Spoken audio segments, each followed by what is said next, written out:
Let's get ready to RPG! RPG! RPG! RPG! RPG! RPG!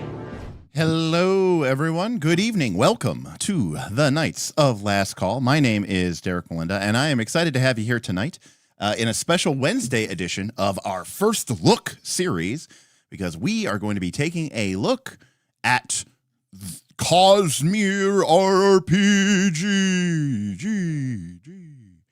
the most popular by dollar amount, I believe, tabletop role-playing game to ever grace the Kickstarter. This, of course, came out today, and it is Cosmere Roleplaying game via the Stormlight Handbook. Now, couple of notes. We got a lot to cover here. This is not a short book. We probably won't get through it all today. In fact, actually, let me change something here. We always have some tip and stream goals. So let me change the super chat goal here for part 2 ? And hopefully this super chat thing, there we go. So we'll have a $75 super chat goal. And if we get that, we'll do a part 2 at some point, because we probably won't get through all this today. We'll see how the interest is. But the purpose of a first look is a brand new game that I have not looked at or spent much time with. In some cases, a first look might be an older game that I just never got around. Maybe I've owned it for a long time and just never really looked at it. Some cases I know a little bit about the game. Sometimes I know a lot of bit about the game, but I've never truly dived into the rule book. This is an example of a case where I know nothing and I know nothing, which is to say, not only do I know nothing about this RPG, I really have not been following it along at all during the beta development, but in additionally, I do not know the Cosmere verse. I don't know what the right term is. The Cosmere sphere, the Cosmopolitan. I don't know Cosmere. So I have tried in the past to read Mistborn. My buddy Tim from the channel, Tim, loves Brandon Sanderson. It used to be a joke of ours at Gen Con that Tim was going there to try to meet Brandon Sanderson and offer him sexual favors if he needed to in order to get whatever Brandon Sanderson stuff. And it was a joke. And so, in any case, I didn't know anything about it. I was not a big fan of it. So I tried to read Mistborn. Didn't know anything. Didn't like it. I don't recall how far I made it through. I don't think I made it more than maybe a third of the way through. Bounced off of it, so I didn't read it. Then years later, Robert Jordan died, and I heard Brandon Sanderson was going to take over the finalizing the books for the Wheel of Time series, and so I gave it a second go, and this time I bounced off even quicker.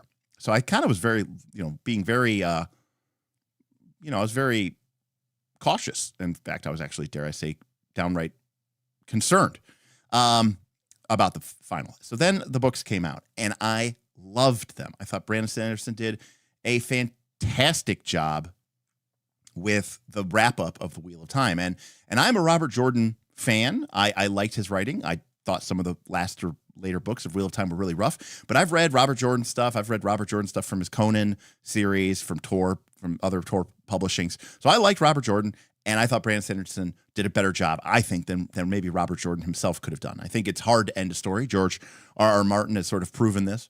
And I think in some ways it may have worked out for that. So I was like, okay, I like this. So I was like, so let me give him a try again. So this time I went and I read Way of Kings, which I believe is book 1 of Stormlight Archives. I just couldn't do it.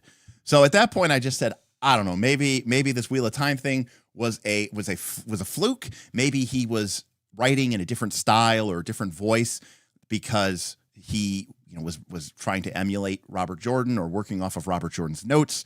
So while I love the Wheel of Time series that Sanderson wrote, and he seems like an awesome guy, a nerd's nerd. I've seen clips of him, doing, talking about Star Wars and stuff like that. He seems like a great guy. And in fact, one of my all-time favorite moves was when he kind of came out of COVID, and it was like his big like mic drop moment was, I've been lying to you this whole time. And everyone's like, oh shit, it's about to be some scandal. He's like, I wrote a book. And he's like, nope, I'm lying to you. I wrote 2 books. And like, he's an author's author, and I really respect, I respect him. So when this game came out, there was a lot of other stuff going on. And quite frankly, I was just like, I got enough Kickstarters that I'm backing that I know I'm never going to play. I'm going to pass on this. And that's it. That's all I know about it. The only thing I learned was that early on, they were, hey, Edward, what's up? Edward tipped $20. Have fun at Gen Con. I can't wait to live through your stories when you come back. Well, thank you, Edward. I really, really appreciate that. By the way, we do have a super chat goal, but we also have a tip goal, which was from, I guess I was going to say the other day, but I guess it was last night because I actually ended up streaming last night, which was today, which is my Gen Con fund. As some of you know, I lost my job, and while I am going to Gen Con, thanks to the good graces of the Roll for Combat folks and Mr. Stephen Glicker and Mark Seifter, who are putting me up in their Airbnb and letting me ride their coattails. I don't have the kind of discretionary fun money that I usually have. So the tip goal is to, for Gen Con fun money. So thank you, Edward. I really appreciate it. That's okay. Interrupting me is fine.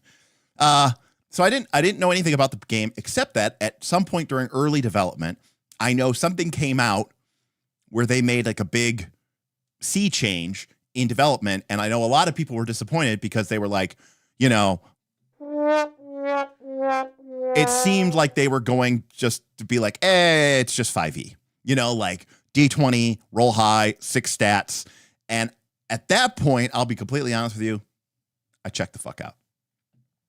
So this wasn't on my radar at all. Suddenly everybody's buzz about the Cosmere game. Now I understand this is a big game with with people who follow it. So, I know that there's going to be a lot of people who bought this game. The question remains, will this be Avatar Part 2? Which is to say that Avatar previously was like, this, whatever it was, multi-million dollar system. And of course, very famously, people like to talk about how no one plays it. So the only people who bought Avatar, it turns out, were fans of the TV show. And which is great, but that doesn't mean that they're going to play it. And so the question is, did all the people who backed this Kickstarter, are they like, oh, this is the kind of RPG I've been looking for? Or are they just backing this because it's Cosmere and because it's Brandon Sanderson and it's because it's one of their favorite authors / one of their favorite worlds / whatever? So we'll find out together. So that is the point of this. Now, for those of you who do not know, this is what we call here at Knights of Last Call a first look. And the point of a first look is that I do not call this a review. I have not read through this game. I certainly have not played through this game. That means I will not be giving a review. I will be giving you my thoughts, my first impressions. But I find it very hard to believe that anyone, even if you've had access to the game for weeks, can truly offer a review on a game unless you've played it. Now, if you're like me and you've played many dozens of systems over the years, you could probably play a game 3 or 4 or 5 or 6 times and get a really good feel for what the game is good at, what the game isn't good at. But I firmly believe that most games have, require multiple cycles of play, not just through like a combat, but the cycle of reward and leveling up and progression in order to really truly say I've reviewed the game. One of the reasons I really respect Quinn over at Quinn's Quest is because he basically says, "Hey, look, I'm going to pick an RPG I'm interested in. I'm going to go into the Shadow Realm for the next 3 months. I'm going to play 10 or 12 sessions in a mini campaign with my friends. And then, and only then, am I going to make a video giving it what I would call a review." I respect that, the hell out of that. Now, that is not a model that most of us who don't have 5,000 patrons can do. So, point taken. However, in this case, I'm going to be doing a first look. And while it isn't a review, I am going to be looking out for interesting mechanics or things that pop out at me. So maybe you can share along with that. But also, I usually follow the idea of what Jared Sorensen calls the big 3, which is, what is this game about? Does a role-playing game claim to be about something? Is it good for something? Or is it just generic RPG.com? That may not be a bad thing, depending on what your styles and tastes are. But generally speaking, an RPG that knows what it is and knows what it wants to be is going to be stronger, in my opinion, than one that isn't. Because we have a lot of RPGs. So why would I pick this one, right? That's maybe the better question. Why would you pick this RPG? Number 2, what are the mechanics of this game and how do they support what the game purports to be about? If the game says it's about cinematic tactical adventure, do the mechanics of the game make you have cinematic tactical adventure? So do the mechanics support the core ethos or the core conceit of the game? And then the third thing is, how does the game reward you? What are the reward cycles? Now, sometimes this means, how do you gain XP? Do you level up? What keeps you engaged in the game? But other times it might be a little bit more, deep than that. Meta currencies. When you do what the game wants you to do, the game gives you this meta currency. That meta currency allows you to then affect or change the world or the game or the narrative. It all depends on that situation. So what is the game about? How does the game do that? And if you do that, how does the game reward you for participating in it? Okay. So we have a book. It is the Cosmere RPG, the Stormlight Handbook. Now, apparently this is just one book of several. There's apparently also a lore book. Again, I don't know anything about Brandon Sanderson other than that in one of his books, people eat metal. That's all I know. First thoughts. Cover. I like the design. I hate, let's ignore the art for a moment. The design of the cover feels very, I don't know. I like the gradient. I like the font. I like the shape. It does kind of feel Daggerhardy, ironically. As for the art, I don't hate it and I don't love it. I would give it a solid, C+, which isn't a bad thing. It's just, I don't think it's particularly super interesting. I would love to know how this lady here is holding that sword. My God, look at the handle. This is clearly at best or at least a two-handed sword, and that is a very small handle. But you know what? She's magical, so I guess. Look now. Look at this. This sword is maybe just as long, and yet it's clearly equipped for two handles. Anyways, not a fan of that. Well, see. Look, the lore is already coming in. Here, I'm going to be you guys are going to be such nerds here because I'm going to not know shit. It's a shard blade. It's a shard blade. Well, see, look. Okay, look. Now, this is also could be called Easter egg.rpg, right? Where, it's one of those things where it's like, it makes perfect sense to people who know the world. And this also kind of highlights part of the element, which is where I don't necessarily I wonder how applicable the game is to people who aren't into this world and into this lore. Now, of course, most people probably just skip right past the cover art and don't spend more than 5 seconds looking at it. But of course, me, Derek, I immediately dig into this thing, and I'm like, what the hell is going to get? Oh, I'm getting dogpiled hard by the Cos nerds for sure. Yes. Yeah, maybe. All right. So here we go. I do think it's cool, by the way, too, that Brandon Sanderson was very involved with the creation of the game, or at least the adventures. He's like tying it into his official Cosmere verse lore. So lots of good names here. Brotherwise Games. What else has Brotherwise Games made that I would know? Boss Monster. Okay, super. We were just talking about Super Boss Monster the other day, but that's not a role-playing game. They made the Mistborn deck building game. Okay, so no real RPGs, huh? So this is their first RPG. All right. Cool. Well, let's see how they do. So we've got a whopper. A 386-page book. We will not be getting through all of that today. I believe our goal... Now, of course, classic here. We're going to start off with an introduction. What is a role-playing game?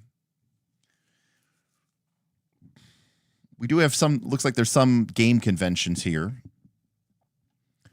Then we go straight into character creation. Our origin, our stats, our heroic paths, which look to be like classes.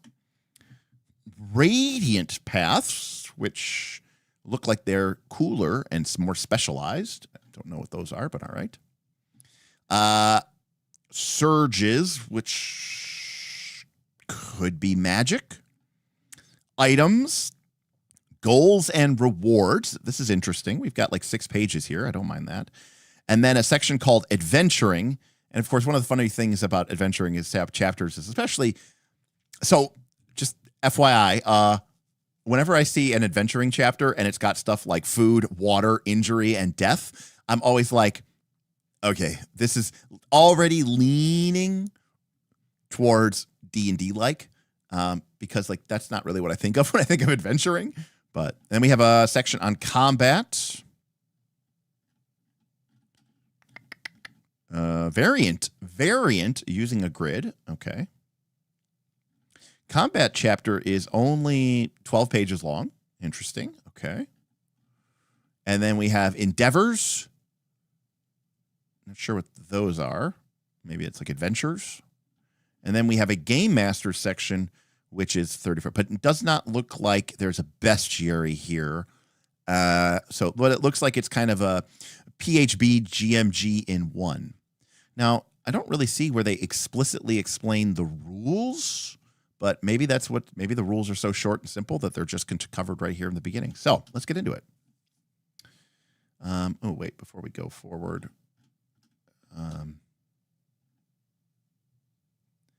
Hello, Derek, and the Knights Radiant. Wait, wrong IP. Yes, again, make all your inside jokes, people. Make me feel like I'm the normie. Make me feel like I'm not the super nerd, because I don't know any of this. Okay, so again, I try not to clickbait you. I don't know. I don't like Mistborn. I don't like Stormlight. Let's take a look at their RPG. Let's see. I want to see the artists here. Okay, cover was Katarina Burmack. We've got Steve Argyle. Okay, Steve Argyle's cool. They got a lot of artists. So it's not like they just picked one or two and went with it. Okay, we got Steve Prescott. We've got Wayne Reynolds. I don't know everybody on this list, but I see some magic artists that I know. Does this game use the OGL? Great question. We can skip to the final page and see.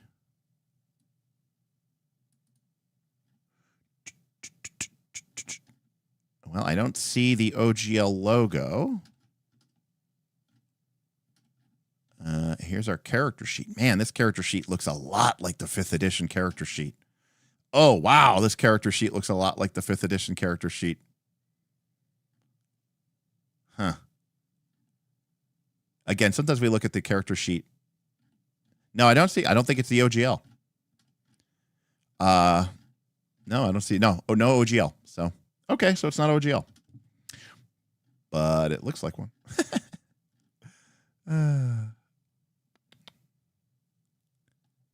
Before you said it, I was going to immediately say that the character sheet really looks like 5. I mean, I'm talking about even like the graphical layout of this.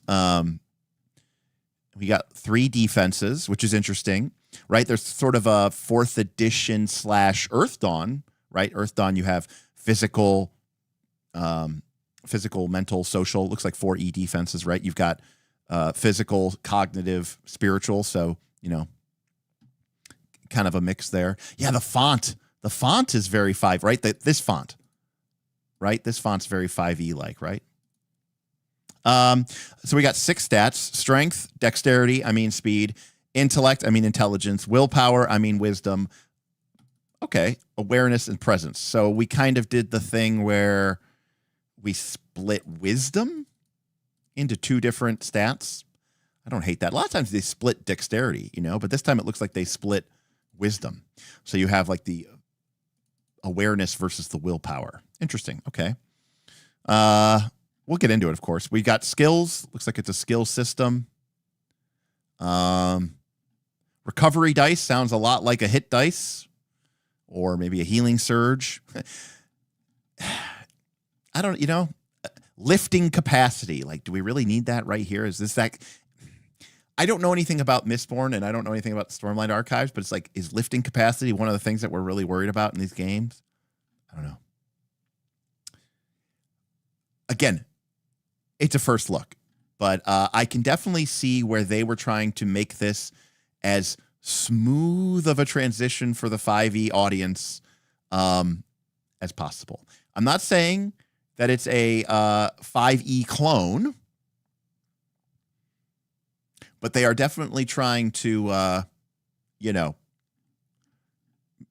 smooth the edges, right? Ease your transition into the afterlife. All right. Well, off rip, I appreciate that there's no constitution. Yeah, I think that's pretty cool. Again.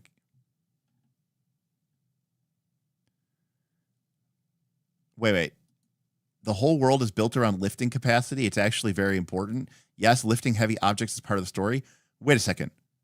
I actually can't tell if people are being serious or not.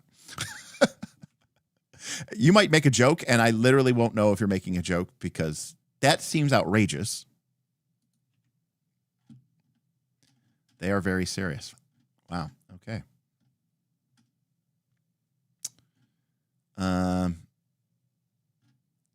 Okay, I guess I do explain the rules. Well, then why did you? All right. Watching this is painful. All right, we are telling a role-playing game.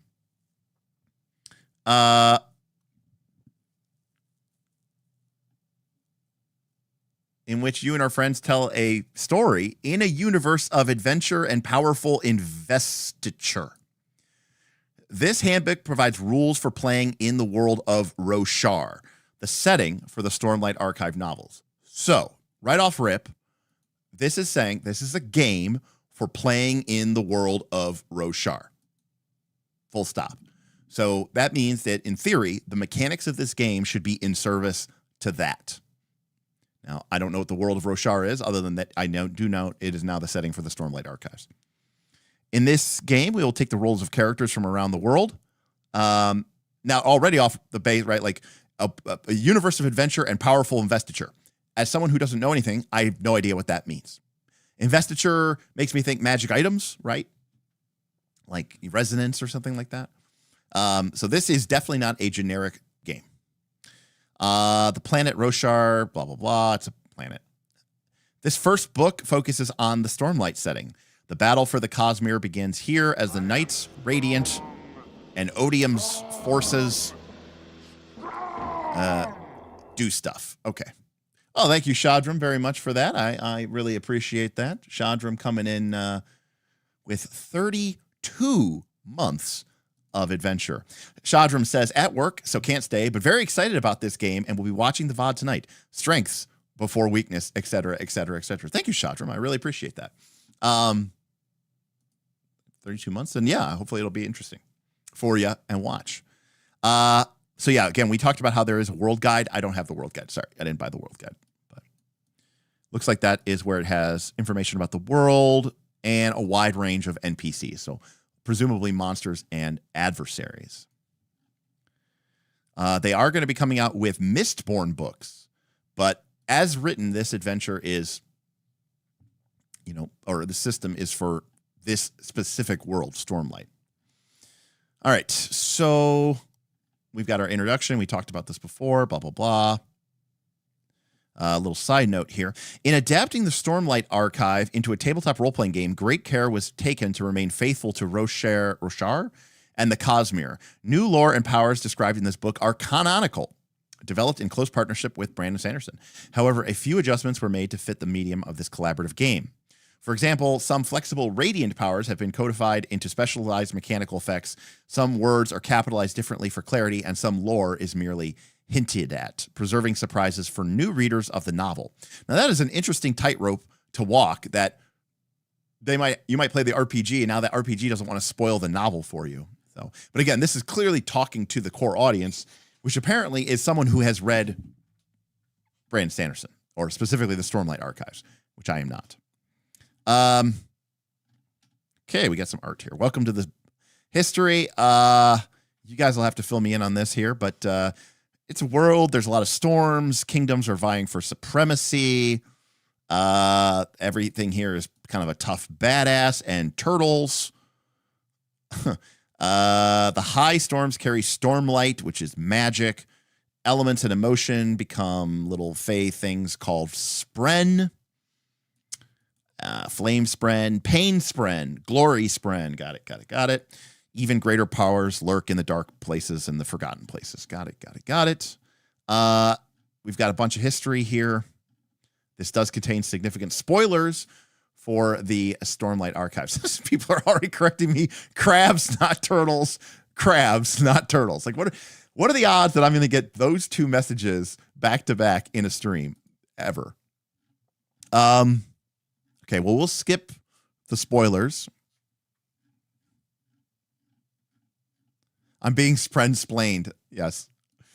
What is a role-playing game? I think we know at this point. We are going to create a character to play through. Okay, we are going to tell the story of a group of characters, describing their environment, playing out their conversations, narrating their actions. We roll dice. Nobody knows what's going to happen ahead of time. We all have unique attributes. A character can attempt anything.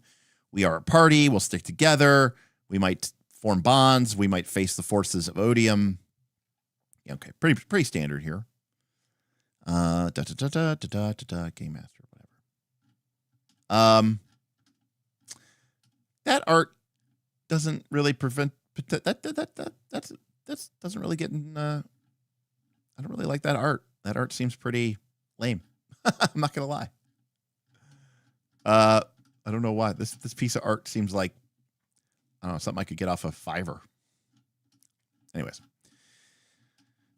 Flow of play. Game is organized into sessions, 2 to 4 hours. The GM sets the scene. The players decide what they'll do. The GM narrates the results. Elaine says, watching you walk through this is very amusing.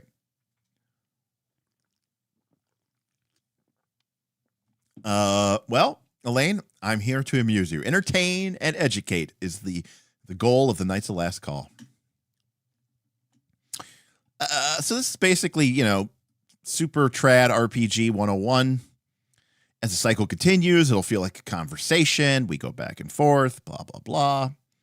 To help each situation feel unique, the game presents special rules for 3 types of scenes: combat, conversations, and endeavors. Oh, okay. So maybe endeavors are like action scenes or skill challenges. And it looks like we've got completely standard normal polyhedrals in that we have a D4, a D6, a D8, a D10, a D12, and a D20. So, you know, I know people are like, it's not D&D, but I'm going to give it bling, +1 to the D&D.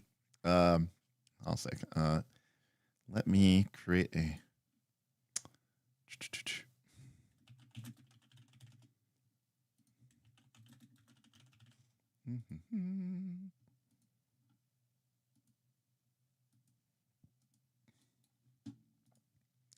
All right.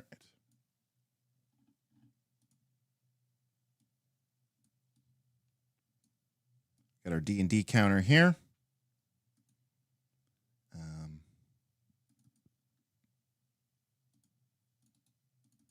All right. Ding. All right.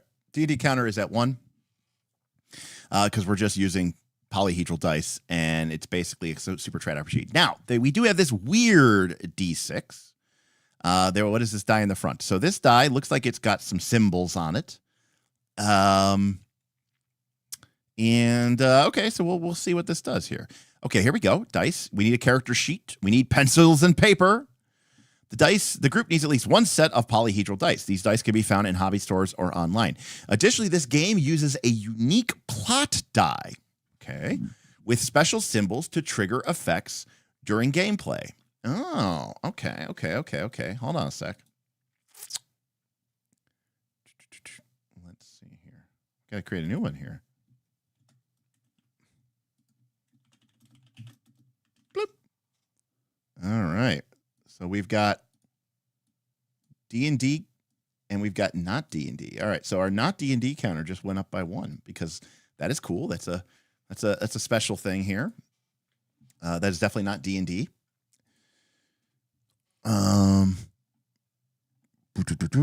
Okay. So basically D&D, but plus this. Now, to be clear, this is kind of a weird. Now, you could probably just use a normal D6 for this, I'm assuming. But it is kind of a weird worst of both worlds because I understand the idea of someone going like, look, we understand that 99% of people in the TRPG universe own these dice. And they might own just these dice in this, number. And why make a friction point? Derek, I love bespoke dice and I love, all this other stuff. But, these people, so many people have spent $80 on a set of dice. Why would we make them not use their dice and have to get new dice? Or this is a D6 dice pool system, or this is a D10 dice pool system. And you're like, what about my cool D20? What about my cool D20 that costs $140 and it glows in the dark and it's got a interior die that has a skull floating around in it or something crazy? So I appreciate that. But then, so you're like, okay, we're just going to use, standard dice. But then we're also going to throw in this kind of proprietary die, which sure, you could probably easily map to a D6, but it's still kind of like, I mean, look, Genesis, Legend of the Five Rings has in Legend of the Five Rings, it has here's how you can convert a D12 and a D6 to the ring dice and the skill dice. That didn't stop people from complaining about the proprietary dice. Having a mapping system is not really a solution, in my personal opinion. All right. Okay, here, okay. We've got the world guide. We've got adventures. Maps and miniatures. The Cosmere RPG rules support theater of the mind play, but many players do enjoy visual aids. Miniatures and grid maps can help. The variant is using a grid. So I'm going to give the not D&D counter another point because sure, it's saying some people really do need or want to have to use miniatures and we'll support that. But by the off rip, it's saying it's a theater of the mind game. So, all right. And the variant is using a grid. Okay, that's interesting. A laptop or speaker with music queued up for the right moments. All right, we use polyhedral dice. We need at least 1 set of these dice, but most people prefer to have their own. We all know this. All right, skill test. Roll a d20. Tests are core to the mechanic of this game. We'll use them frequently. The skills section describes further, but at their most basic, here's how it works. Pick a skill and roll a die. Determine which skill on your character sheet best applies to the situation and roll 1d20. You might also need to roll other dice at the same time as the d20. Question mark.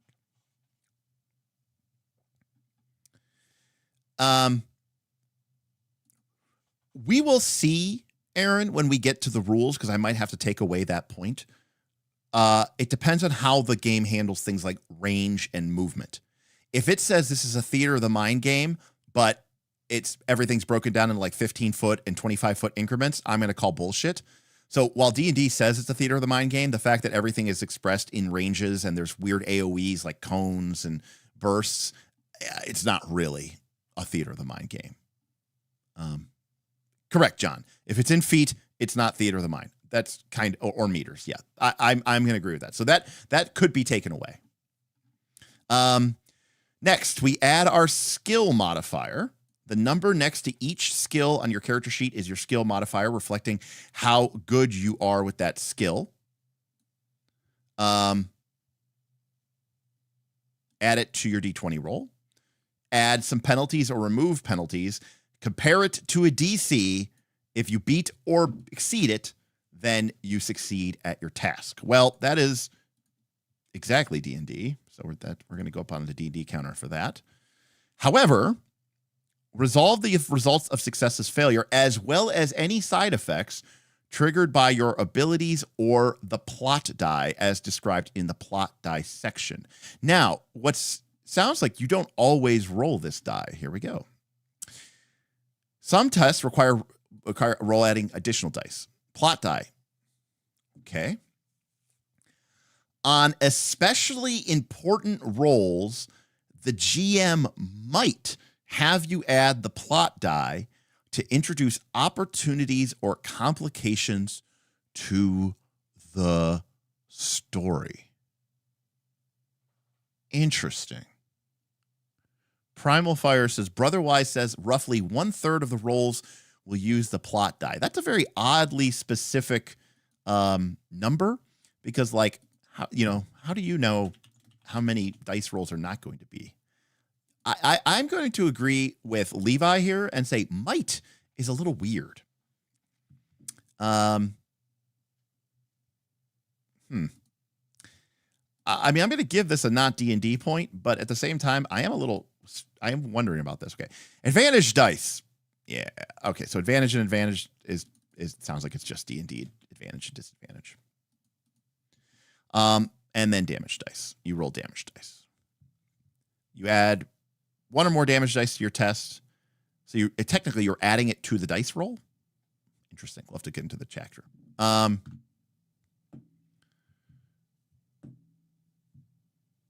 Unless otherwise instructed, roll any additional dice at the same time as your D20. When an ability requires you to roll, okay, we know what 3d6 means. Here's our plot die mapping. Shocker. So 1 maps to 2 and 2 maps to 4. Now, call me silly, but shouldn't 2 have mapped to 2 and 4 mapped to 4? Doesn't really matter on a D6, does it? Like, make the 1 and the 2 blank, or I'm sorry, the 1 and the 3 blank, the 2 is the 2, the 4 is the 4, and then the 5 and the 6 are the good ones. I'm assuming these are bad, and I'm assuming these are good. But, far be it from me. But it is a little bit weird that the 2 maps to a 4, not the 2, and the 2 is mapped to a 1 when there's a 4 and a 2. Shadram is instructing me to stop using logic. Oh, that's a great question. Maybe the 4 is worse than the 2. So Full Metal Dragon likes this art. Do I like this art? I don't know. I don't hate it. Again, for me, this is pretty mid-tier. It's okay. It's not bad. All right. Eric coming in with even hotter takes than me. So this system is as bland and uninspired as Sanderson's writing. Now, again, I'm not a fan of Sanderson's writing. In addition to normal polyhedral dice, this game uses a custom die called the plot die. You don't automatically roll the plot die with every skill test. It's only used to raise the stakes during tense moments and tests critical to the plot. NPC tests don't generally use the plot die.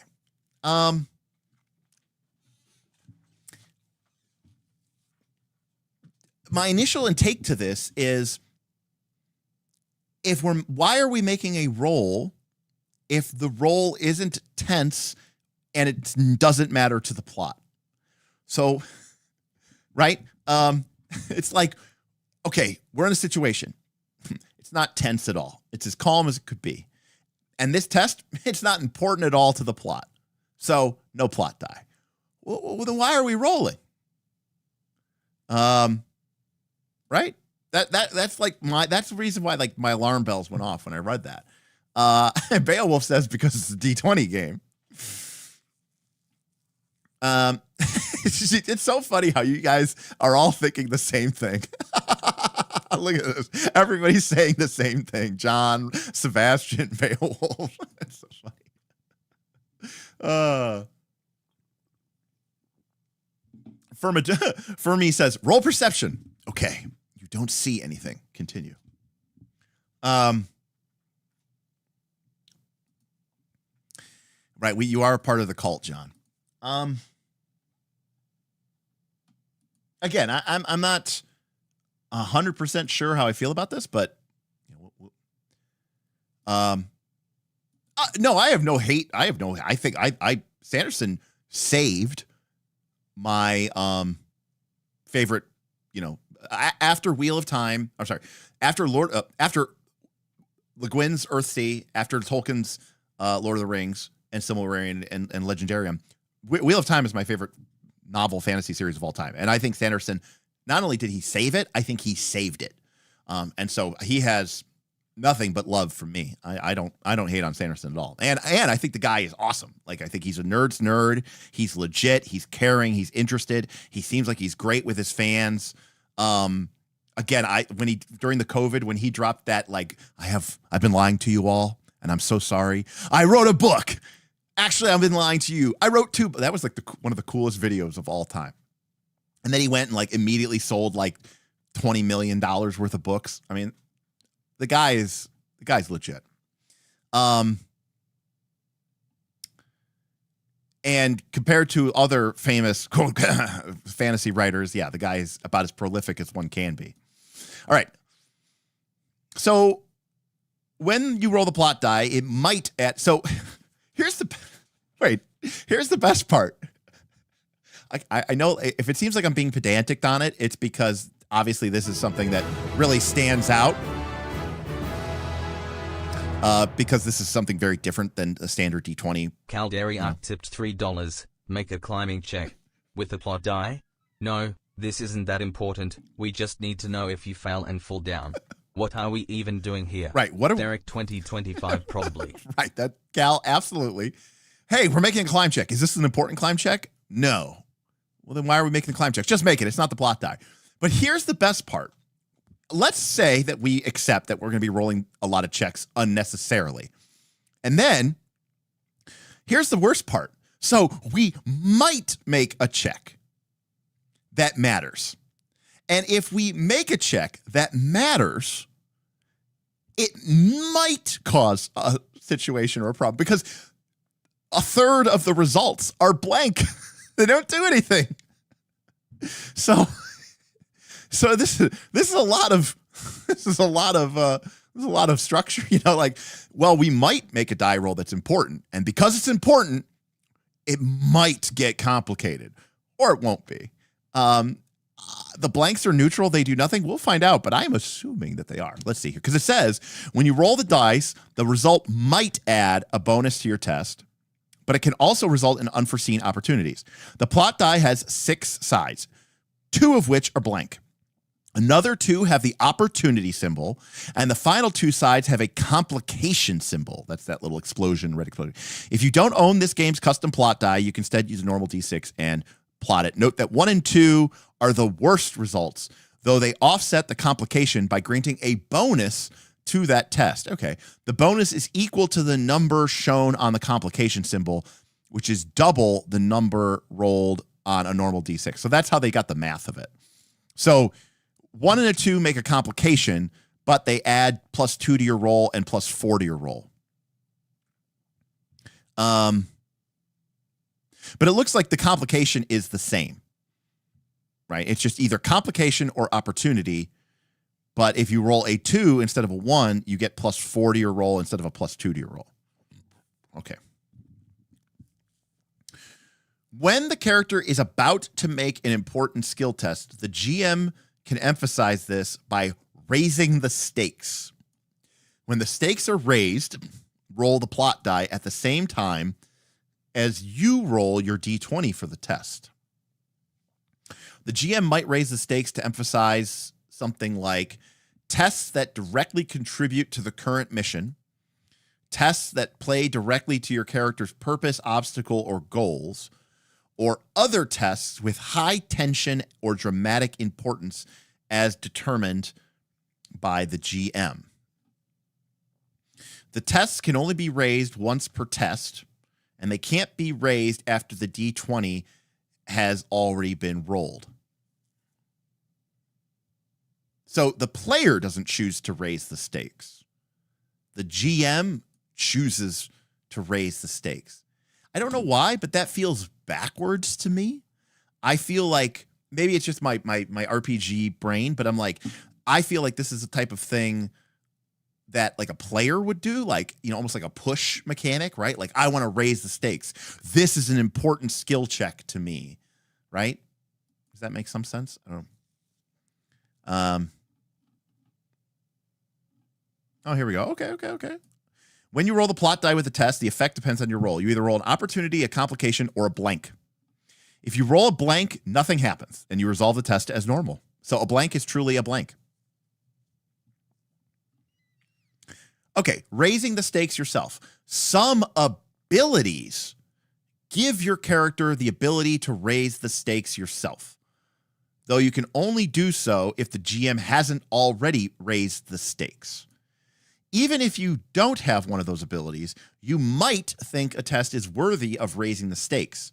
You can always ask the GM to raise the stake and advocate for why you think this test warrants it, but ultimately it is the GM's call.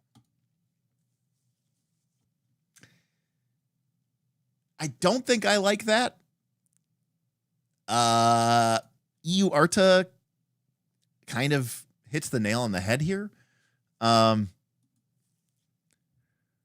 a lot of weirdness going on with this. Like, either the checks are important or they're not important. If they're not important, why are we making the check? And then if we're making the check and the GM doesn't choose to raise the stakes, then it's like the player can also choose, but only if they still think so at the end of the day.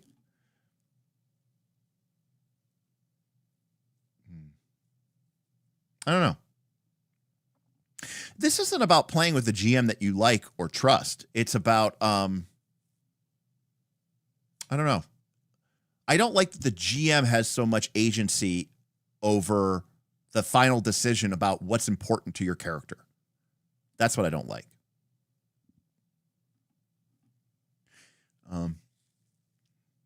Or the GM is deciding this role is important to the plot. That feels very...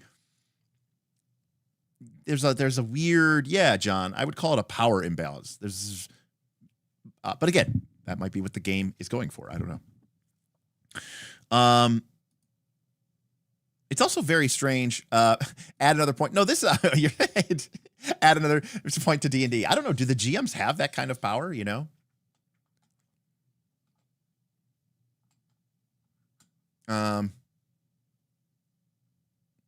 As a GM, so Ratashi, I agree completely with Ratashi here. Ratashi says, as a GM, debating with a player over whether a role is worthy of raising the stakes sounds miserable.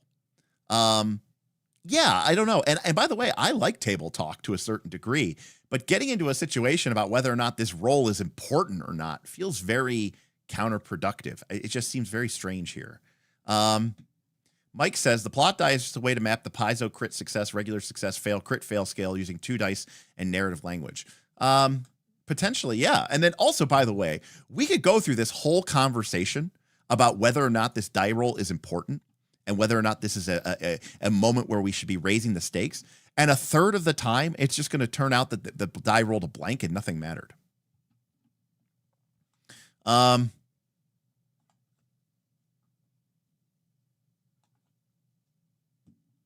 So, no, I'm sure it probably works fine in practice.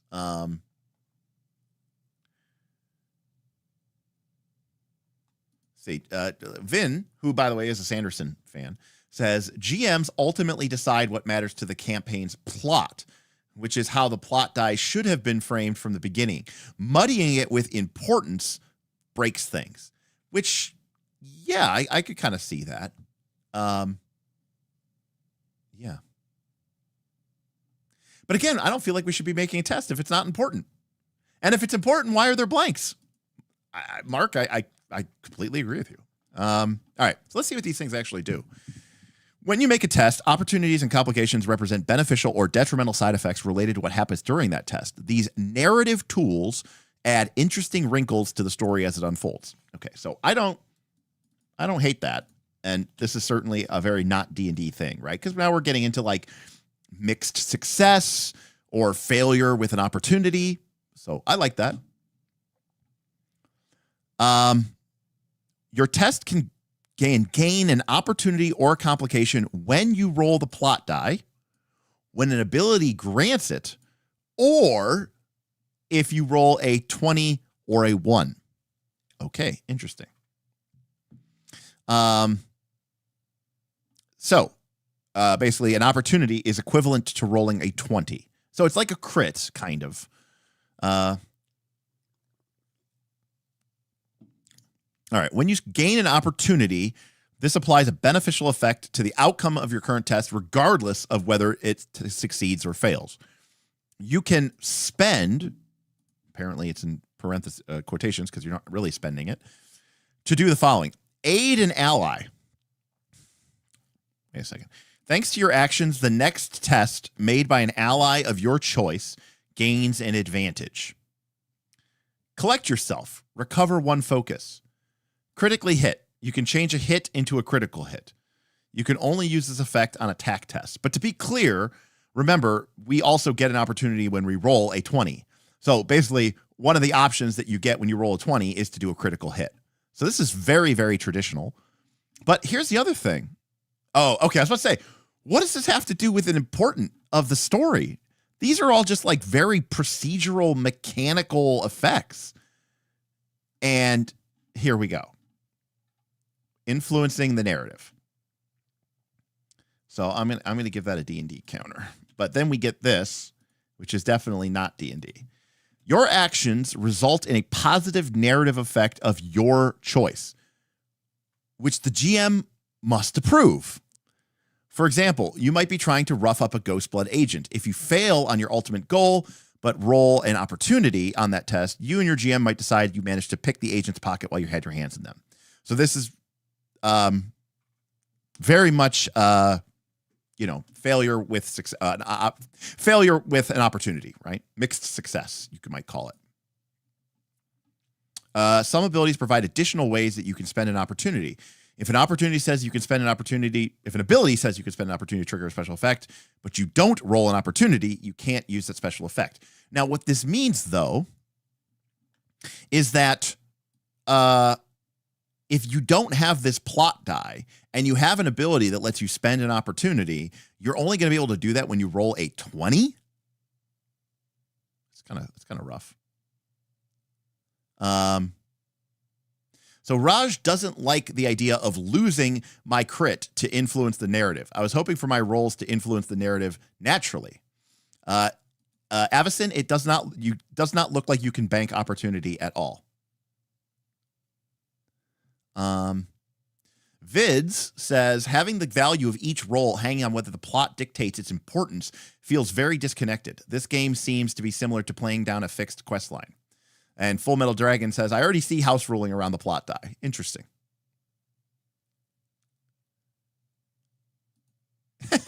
Derek says, if you don't roll an opportunity, you can't use that effect is awful. We don't need to be explicit like at all. And apparently there are abilities that can let you add the plot die yourself. So this is interesting because Beowulf says GMs always have veto powers. I stand by that 100%. So then how do you feel, Beowulf, if there's abilities that let you add the plot die anyways? And then now I have a mechanic or something on my character sheet that says I can add the plot die, which apparently was supposed to be added only when this was an important moment for the plot, which implies that the GM has a specific outline or a plot, right? We always say, what is the OSR saying? Situations, not plots. Situations, not plots. A plot die implies that there's, I mean, not granted, they might be using the word, thing. As for vetoing on the influence on the narrative, Beowulf, why don't you just play with people you trust? Maybe you should just play with people you trust. And the reason I'm saying that to Beowulf is because that's what Beowulf said earlier.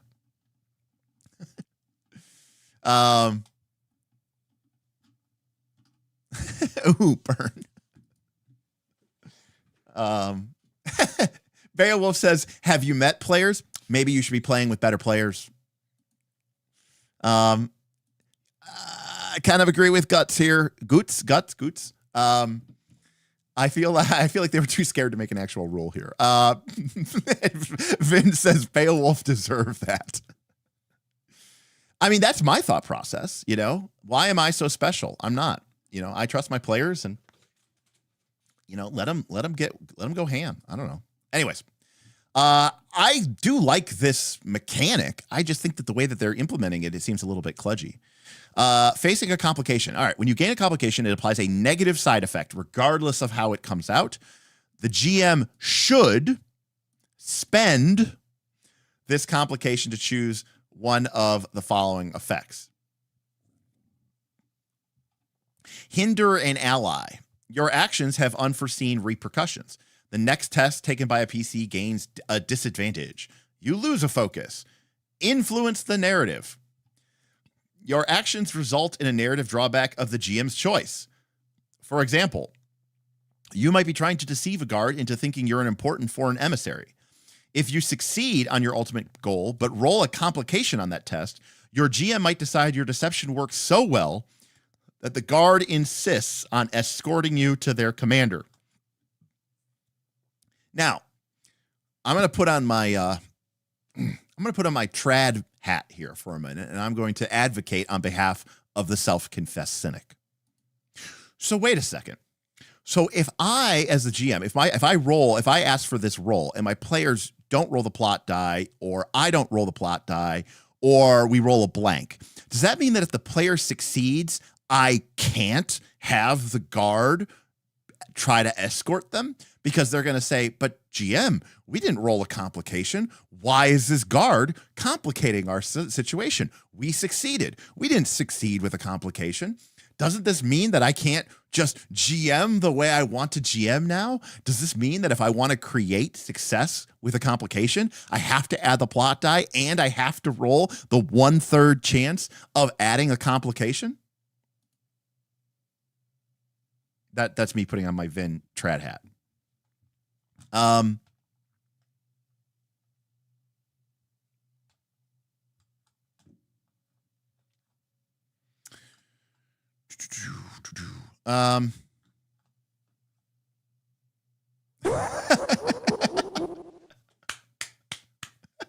All I get is a thank you.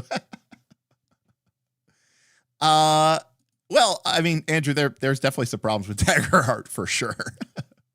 I think the difference, Andrew, between Daggerheart is that Daggerheart is got one very strong foot in the sort of PPTA systemic influence, and that affects the way that the language erupts.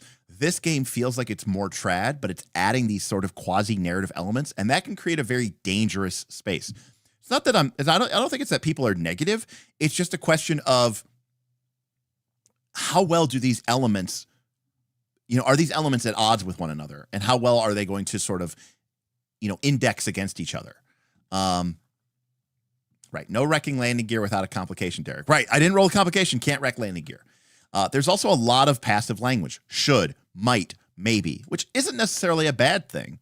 But it does raise an interesting question about, like, when the GM's, when one player is doing something and the GM goes, add a plot die. You're cool. I like your character and I like what you're doing and I want to support you and you're doing stuff in line with the plot.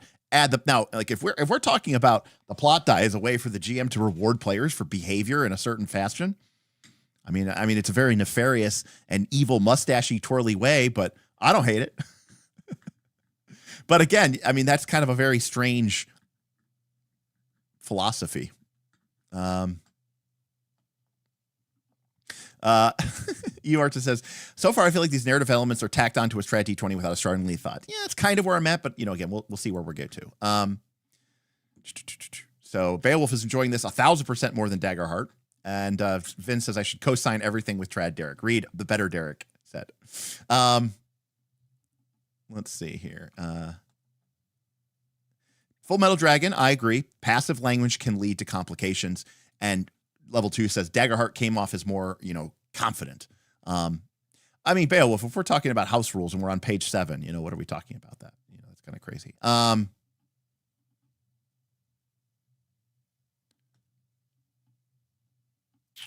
right.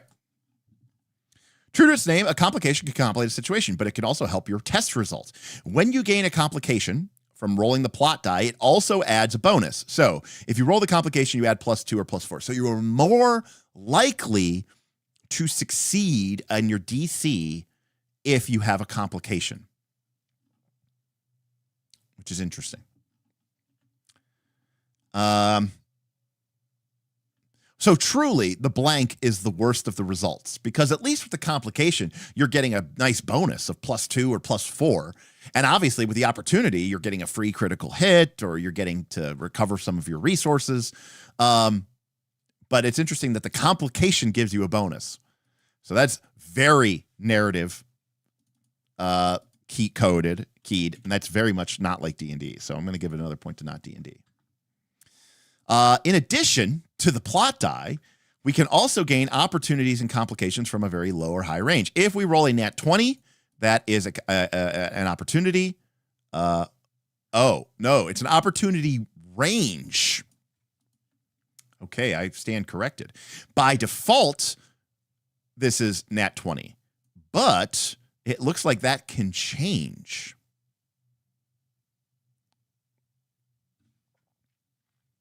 Did I already give it for the non-D&D for the dice? Okay. Never mind. I'll take it back down. I believe you, Hard Bushido. Similarly, complication can be a range, and it starts at nat 1. You can gain an opportunity or a complication from a natural 20 or a natural 1, even when you also rolled the plot die. So sometimes you might face multiple opportunities and multiple complications on the same test. So potentially, right, you might get a complication on the D20, but an opportunity on the dice roll. So it's like you crit, but also didn't. Okay. Also, so in addition to sometimes rolling the plot die or not rolling the plot die, we have this idea of the opportunity range and the crit complication range. This is very much like the threat range from D&D 3E. But in addition to potentially having different ranges for opportunities and complications, we can also sometimes roll multiple D20s because of advantages and disadvantages, which, remember, advantages and disadvantages are different than opportunities and complications. When you do, a D20 only adds an opportunity if you chose that D20 to apply that range to your test. Some effects expand the number of ranges that add the 20 to your rolls. For example, you might have a talent that expands your opportunity range by 2 for crafting. So now you get opportunities on an 18, 19, or 20. So now you add an opportunity on crafting rolls on an 18, 19, or 20. If an effect expands your complication range, increase its end by the stated number. Got it. Yep, that makes sense. I'm assuming these are additive. Yep. Oh, stacking. Here we go. They can only come from different effects with different names. So they can stack, but they can't come from the same source, which is cool. I like that they stack.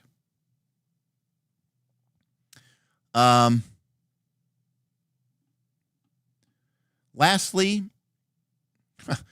15 to 20. What are you playing? You got to get the 3-point, you got to get the Scimitar, which is an 18, 19, or 20. And then you got to get Keen, and then that's 15, 16, 17, 18, 19, 20. And then you got to get improved critical. So now you are at 12, 13, 14, 15, 16, 17, 18, 19, 20.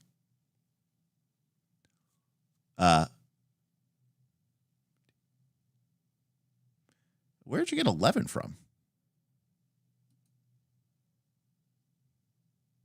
Right? 18, 19, 20. 15, 16, 17.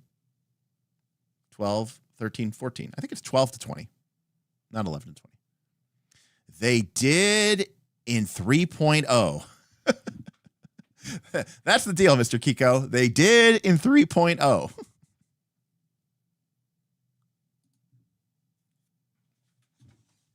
You know, Beowulf, the more I hear about your 3rd edition campaigns, I think your group either didn't know the rules or you guys cheated a lot. All right. So obviously this whole complication range, opportunity range, I'm going to give this a not D&D point. So I'm realizing something here in some ways, which is that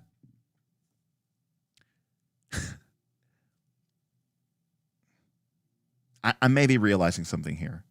And it's kind of, I don't know how I feel about it. I'm a little conflicted. Now, again, we're very early on, but I've looked at a lot of RPG games. Okay, here's my take. Again, very early on.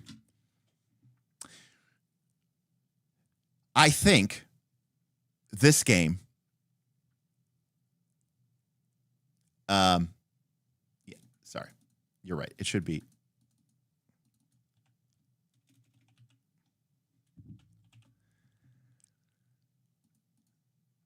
Not 5e EDD. Okay. Here's what I'm getting.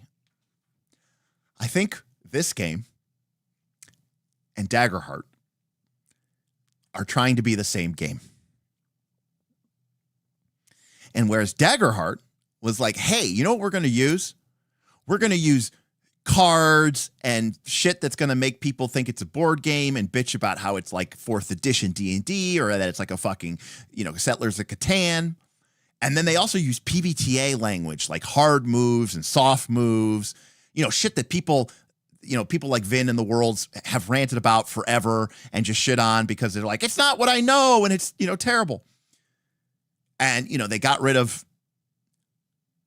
I think that both of these games are trying to arrive at the same location. But whereas Daggerheart said, hey, we're going to use 2D12 and we're going to use Hope and Fear die and we're going to use 4th edition inspired combat mechanics with PBTA inspired narrative mechanics.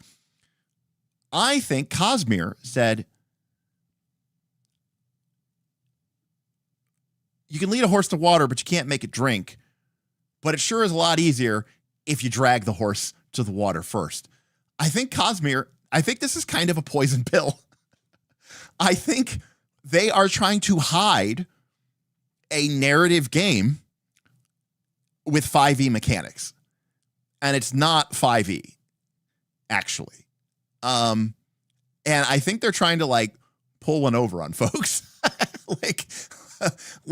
I think they realize that if you throw Hope, Fear, Duality Dice, 2D12, here's your cards, your layout, here's your hard move and your soft move, I think 80% of people are going to go, ah, and they're going to run away and they're going to it's not what I know. But if you go, hey, look, here's your DD and here's your, look, it's your set of polyhedral from your Kickstarter that you got, it's your $150 polyhedral set. You could still use those. Look, it's a D&D game, but it's not.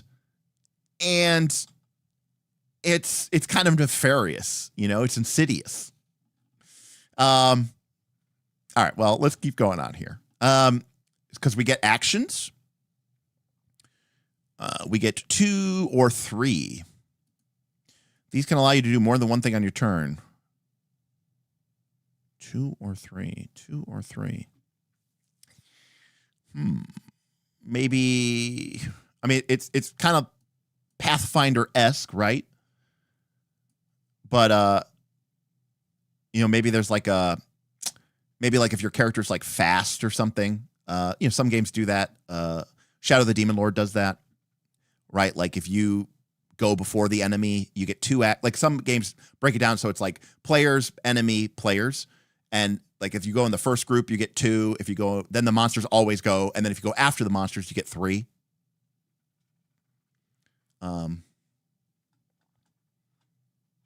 And these are definitely Pathfinder icons. These are serial numbers filed off from Pathfinder icons. Okay. People are confirming it's Pathfinder. It's like Shadow of the Demon Lord. Okay, cool. MCDM just charged me for the Kickstarter. Oh shit. Yep, I just got I just got it too.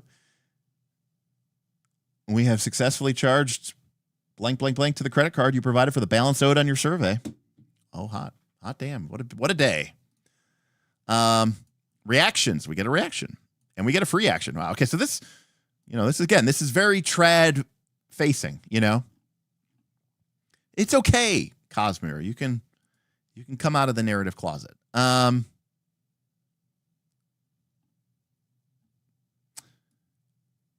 Everyone can suggest fun ways to spend it, but the final choice is up to the player or the GM who is spending it.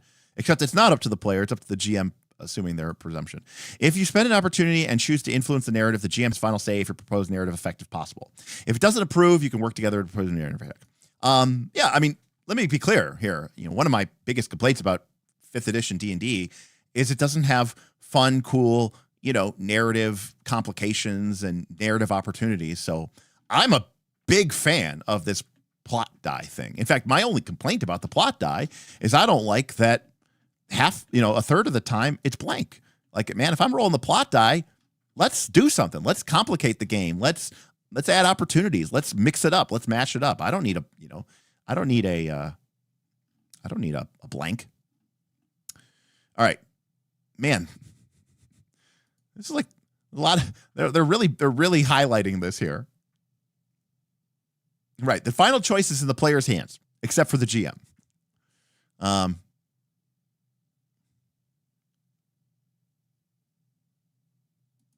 don't like that either, Andrew. That would be my answer, Andrew. I don't like that either.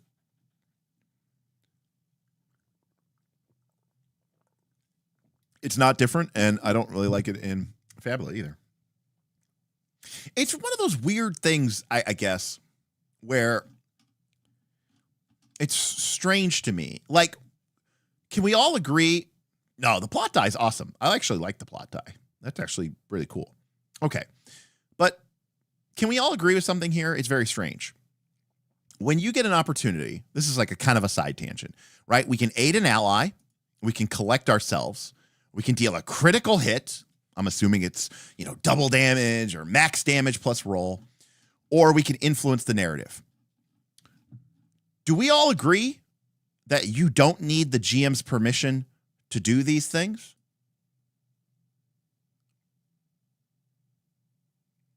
Like, why are we making an exception for influencing the narrative? Why can we critically hit or collect ourselves, and we don't need anybody's permission to do that? Now, I know what you could argue, right? The GM is always right. The GM can do whatever they want. You could say, "Oh, cool, I rolled an opportunity. Nat 20, I rolled an opportunity. I'm going to critically hit." And the GM could say, "I'm not going to allow you to critically hit." That is technically, you could, even in 5th edition, if someone rolled a nat 20 and you're like, "Sweet, nat 20, double damage," the GM could say, "No, not in my campaign." Well, no, in my campaign, yes, but not on this roll, right? They could say that, right? But everybody would agree that would be the GM being a dick, right? You'd run to Reddit and you would post about how your GM is a dick and you rolled a 20. I just find it very strange that we make this sort of idea of we're totally fine with the player doing any of these mechanical things. But the moment the player tries to exercise narrative authority, now it's the GM's wheelhouse, you know? And that's the reason why I don't, and again, I don't like this in Fabula Ultima. I don't like this in those games at all. Like, in the sense that I feel like, you know, but then a player can just say, and I find 1 million money. And I think at that point, I would say, leave my table. Go away. Like, what are you doing here? Leave. And that would it. That would be the end of that. There we go. That was the opportunity was I had the opportunity to get rid of a shitty fucking piece of shit.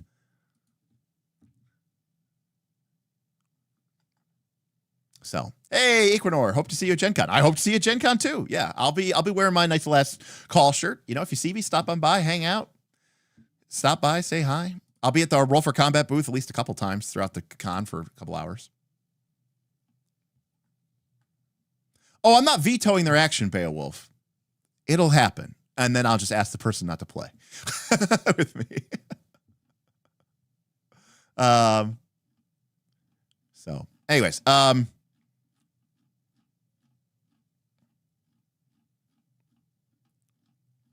mean, I guess another example is this. Let's talk about a board game. Okay, a board game. I guess it could be a role-playing game too. Does a board game or a role-playing game need a rule in it that says you're not allowed to cheat? Does a role-playing game or a board game need a rule in it that says you're not allowed to cheat? Does it need to define what cheating is? Should the board game's manual add in additional phrases and additional wording on every single game, on every single rule that says, for example, if it says, you know, your maximum hand size is 7, and then it's like, okay, well, what if somebody has 8? What if somebody has 9? And so Klobster Roll, the reason I bring this up is specifically because of Munchkin. Because Munchkin says you're allowed to cheat unless you get caught. Right? And I remember that ruined the game of Munchkin for me. Right. It doesn't say I can't just take all the money. So I guess my problem here is, right, I stopped playing Munchkin very early because people read that rule and they were like, I'm allowed to cheat. It's you know, it's shitty. And I don't want to play that game. So I guess it's the same thing with RPGs in any case. Roundings. Levels. Campaigns, one-shots. This sounds closer to a video game design Bible. Vids, I mean, you're tipping me, so I assume you mean that in a positive way. So thank you. I'm just simply saying that there's an inherent understanding of trust in all of these games, you know. For groups that play longer, we can level up. Each level allows us to improve skills and unlock abilities, pursue narratives, gain access to powerful rewards such as earning legendary shard blades, or I'm not even going to lie. I mean, it's not even that late, but I was streaming till like 5 a.m. I thought that said bonding with magical sperm. I'm sorry, but that is just what I read. Bonding with magical spren. We advance over 5 tiers of play. Oh, look at that. Watch out, Daggerheart. Cosmere's coming for you. You got 4 tiers of play. Cosmere has 5 tiers of play. All right.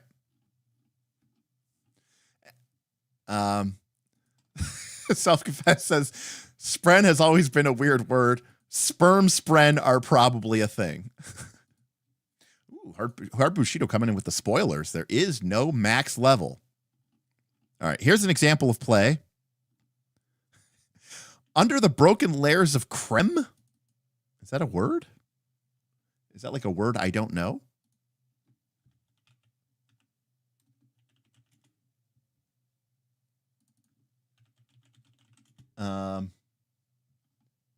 Is that like a, oh, that's a setting thing. Okay. They couldn't just use the word mud, huh? Creme de la spren.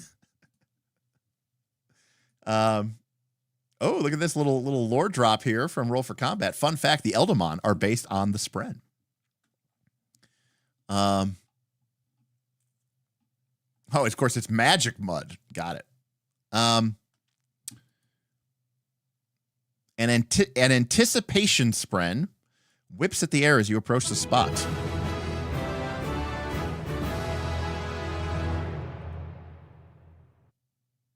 DR Metropolis tipped $10. GM labor, scheduling, snacks, prep.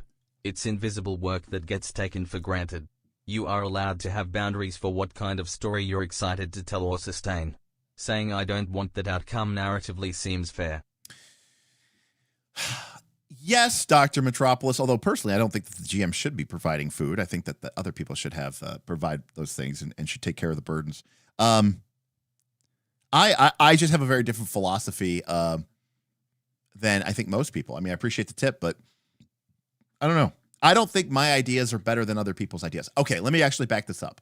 The only time that I would want this GM veto ability is if I was running a pre-scripted plot. And I'm like, guys, I can't have you fucking up my plot.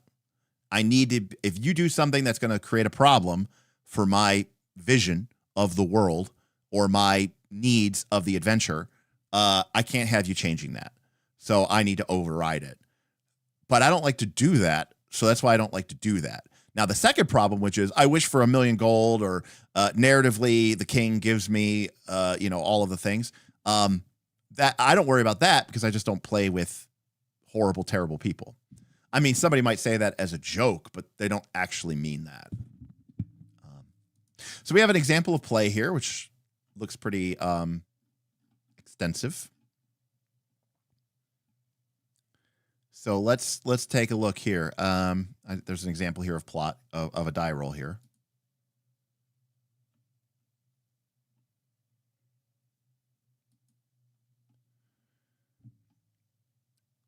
The guard jumps at the sight of you, attuning the rhythm of the terrors and grabbing her axe.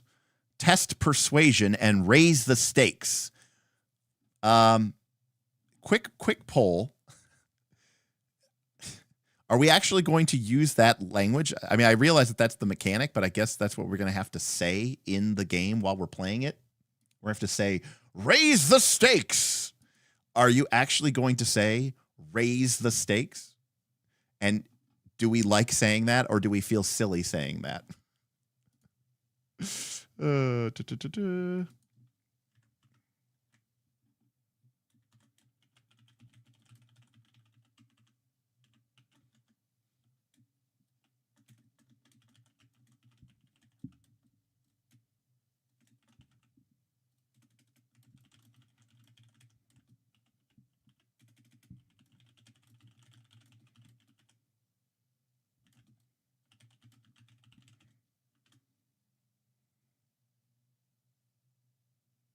All right.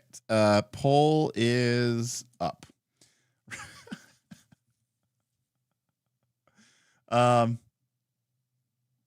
Maury makes a good point. All of the examples of play text from every single RPG I've ever read is goofy and unnatural and cringe. I mean, you didn't say cringe, but I said cringe. It is cringe. Stake the raises. People are literally going to just say add a plot die. I tend to agree with Vin here. All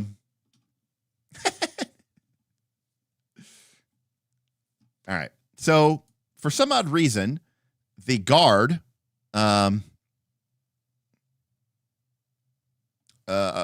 to the guard is important to the plot. And so they roll a plot die. They roll an 11 and on the D20, and they roll a 4 complication or complication 4 on the plot die. They add their persuasion modifier of +3 along with the +4 that they got from the plot die for 18. Well, it's an 18, but I got a complication. Your words get through to her. She lowers her axe a bit, and her rhythm changes to anxiety. Shh, they'll kill you if they spot you. They want to keep what's here a secret. Your spren tempo hovers over the guard's shoulders, pulsing slightly in warning. Then the singer freezes as your complication comes into play. A shout echoes from a deeper passage. Red lights dance in the darkness there. It seems someone heard your exchange. So, I mean, this is definitely success with a complication. We're getting to it from a strange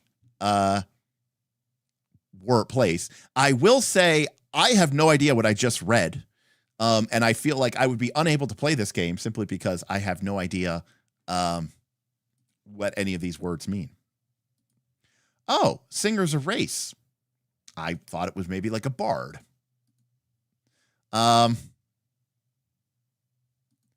Right, so Raj says, this example is making me question how often these plot dice are going to appear. Are they supposed to be in every dangerous roll, and the useless roll to climb the walls is just a normal roll? Because, again, we're just walking into a place, and there's an ordinary guard, and they're like, we're raising the stakes.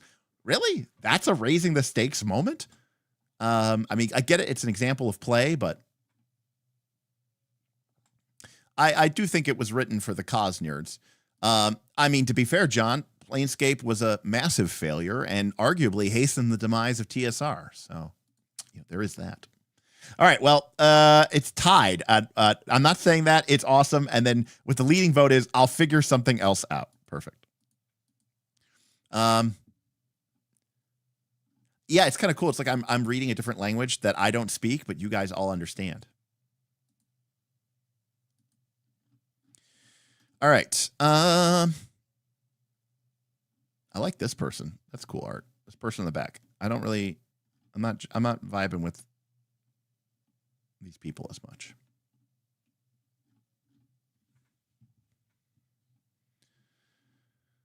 Well, what's interesting is Mr. Kiko, because I think I agree with Mr. Kiko, but the problem is if talking to the guard is raising the stakes, then I would think that combat would be the one place where you're raising the stakes a lot. Because the stakes are very high. Because, we're fighting for our life. Right? Wouldn't that be the place where the most stakes are raised? All right. Character creation. All right. So who are they? Imagine who they are. Yada, yada, yada. You come up with a cool idea. Telling a compelling story. The Stormlight Archive examines journeys of personal growth. The character you make will change throughout gameplay closer to their destiny. What type of story feels important, interesting, or healing for you to tell? As you decide on the challenges and potential areas of growth, do these parallel things you're dealing with in new real life? Are you exploring new topics or hoping to increase your empathy? So before you start character creation, the GM will let you know the general theme of your adventure. For example, if the GM says each player character is part of the same bridge crew, you probably shouldn't create a renowned storm warden. So this seems pretty trad here. This is, there's no like collaborative world building. There's, it's check with your GM first, et cetera, et cetera. And then as we look at the character creation steps, we're going to pick presumably something like a background. What I imagine is our first class, our stats, our skills, maybe like a feat, buy equipment, calculate final statistics. So in general, I'm going to give character creation a additional D&D counter to sort of represent the fact that this seems pretty trad. And again, it says, you might go in different order or whatever like that. Most characters start at level 1, but you might start at higher level. I do feel somewhat, Raj, like that is true.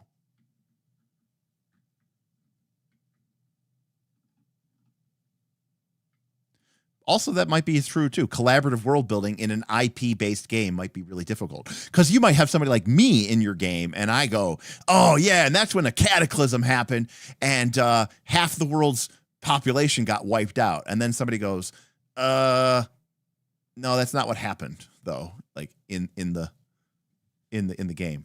All right, origin is ancestry and culture. Okay, very, neo-trad. You can only choose from two. You can only choose from two species. Humans and singers. Oh. Well. Okay. That's it. Okay. Interesting. On your character sheet, choose ancestry.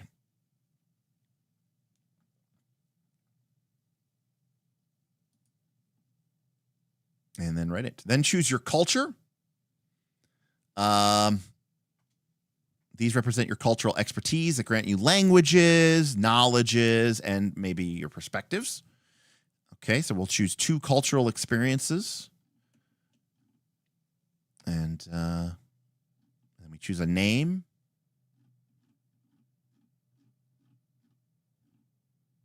It's true, Avatar does very much do that. It is collaborative world building, and it is in a larger IP. Then we get most of our abilities from our paths. Paths reflect our specialty and our training.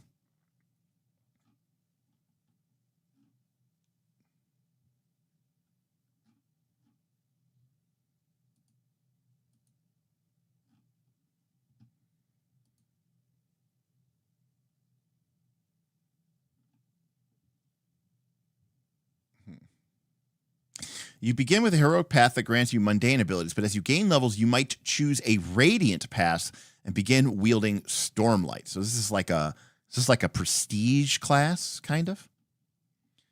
All right, so our basic starting paths or classes are Agent, Envoy, Hunter, Leader, Scholar, and Warrior.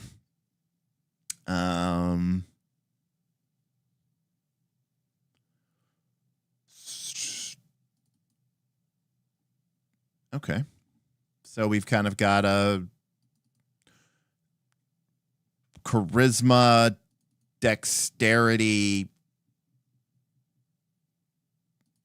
strength, intelligence.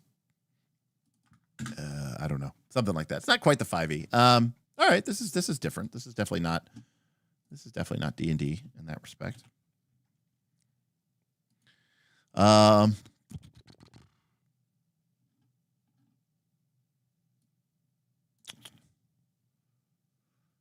So we're basically just starting off normal. This was this. Our specialties are investigator, spy, thief, diplomat, faith.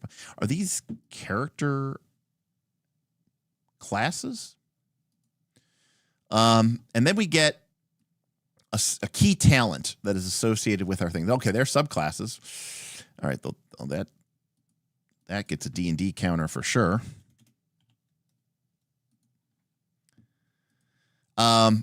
So we can opportunist, re-roll the plot die once per round.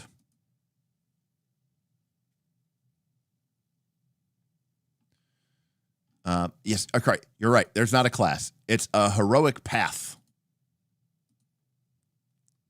And again, you choose your first one.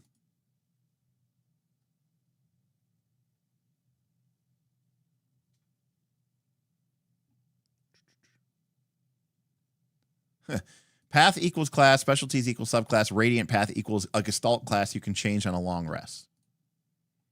But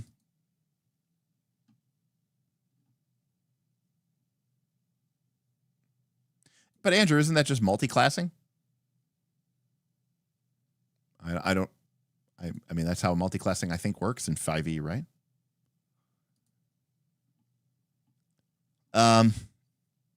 Make an ally determined. Choose one character to pursue an advantage against. Add a D4 command die to an ally's test. It's weird that they put this in quotations. Gain a bonus skill ranks that you can reallocate. Gain a fighting stance that makes you more responsive and flexible.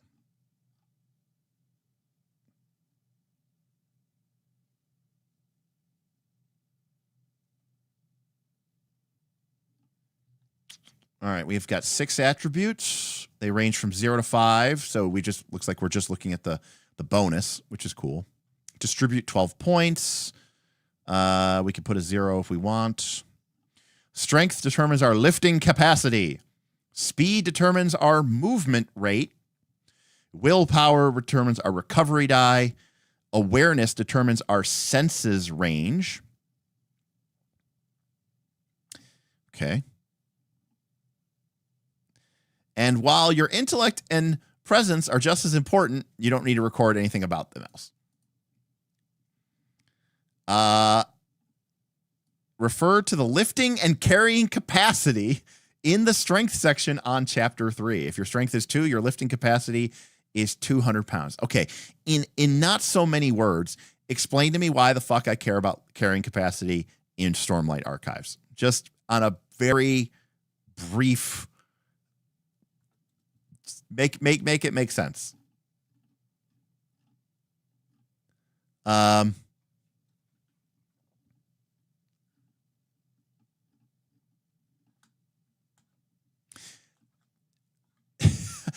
One word, bridges. Is that really, like, is that a thing that they do in this world? They all carry around bridges? Is that what they do? They carry around bridges?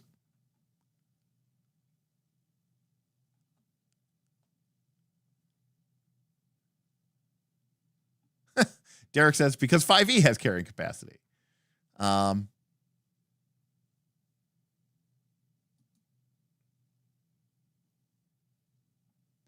I agree. This feels like an inside joke I just don't get.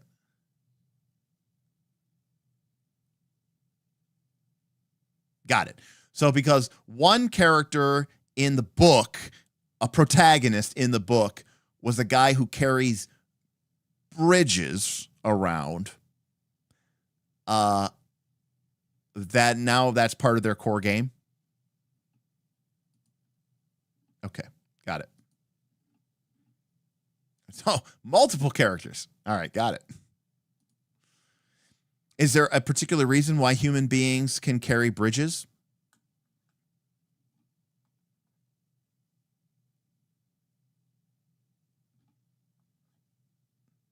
So, all right.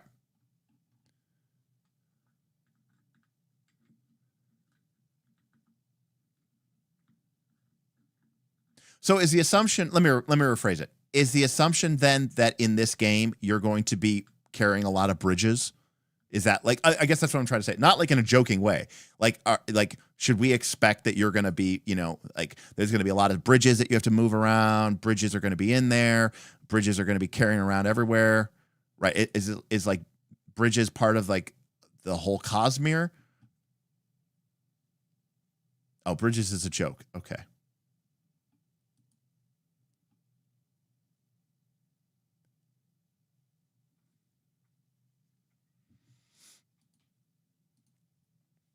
All right. Step 1, build a PC. Step 2, chat is gaslighting me hard. Okay. Does everybody have shard plate? I guess I'm.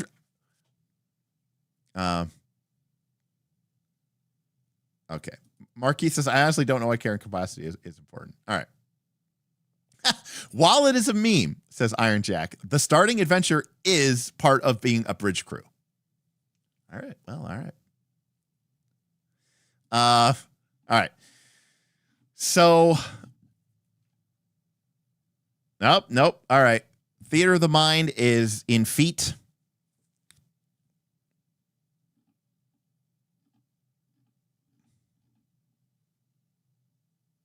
This is very interesting because to me, it's like, is that really how people's theater of the mind works? Like where I'm like, they move 30 feet to the eastern flank. And then I'm like, they move 40 feet to the eastern flank. And you're like, wow, it's just so different in my mind's eye. Is that really how your mind, are you Mark Seifter? Like, is that how you're thinking in your theater of the mind?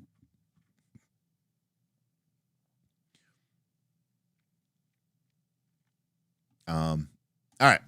Anyways, It's very interesting. Will dice determines our recovery die. If it's a 2, it's a D6. Finally, refer to the senses and aware this. So, okay, this is interesting. If our strength is 2, our carrying capacity is 200 pounds. And then if our speed is 3, our movement is 30 feet per action. And then if our willpower is 2, our die is a D6. And then if our awareness is 3, we can sense up to 20 feet away. Interesting.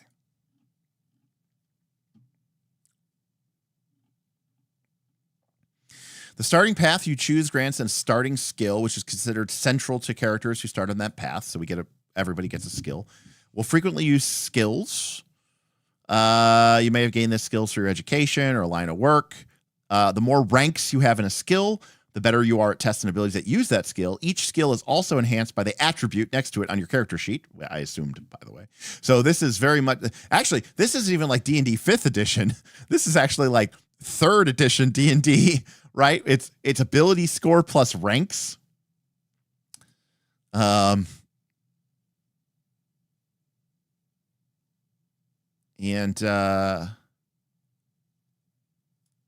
I mean, yeah. I mean, I like 3rd edition D&D, so bang. And then distribute 4 more ranks among the 18 skills listed on the front of your character sheet, marking a checkbox for each rank. You can't increase anything above rank 2. So here we go. This is Vale, who is playing an agent spy. They have a strength of 0, speed of 1. Which, I see. Speed 1 apparently means movement rate of 25 feet. I don't know why that. I guess there's a different chart you have to look up. Okay.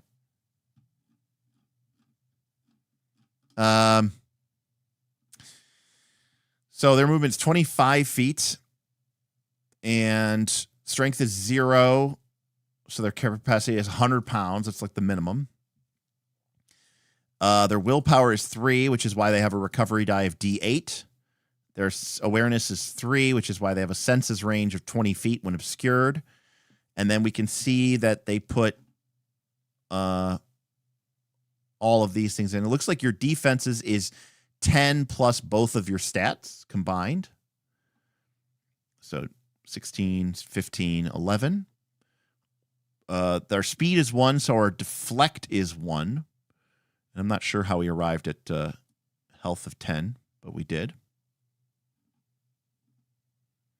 And we are experts in Alethi, Vedin, Underworld, Investigation, and Sleight of Hand. We have some weapons. We have a talent, which all agents get this. And this must be from our spy specialization. When discovered skulking, spend 2 focus to feign innocence. So it sounds like it's kind of a meta currency. So we don't actually need to have a plausible excuse. We can just spend 2 meta currency and now we have one. I assume that's how that works.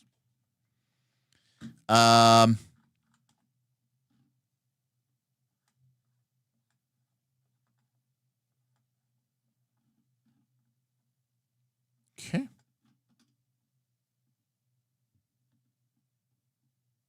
I mean, it's just YouTube compression, Albastine.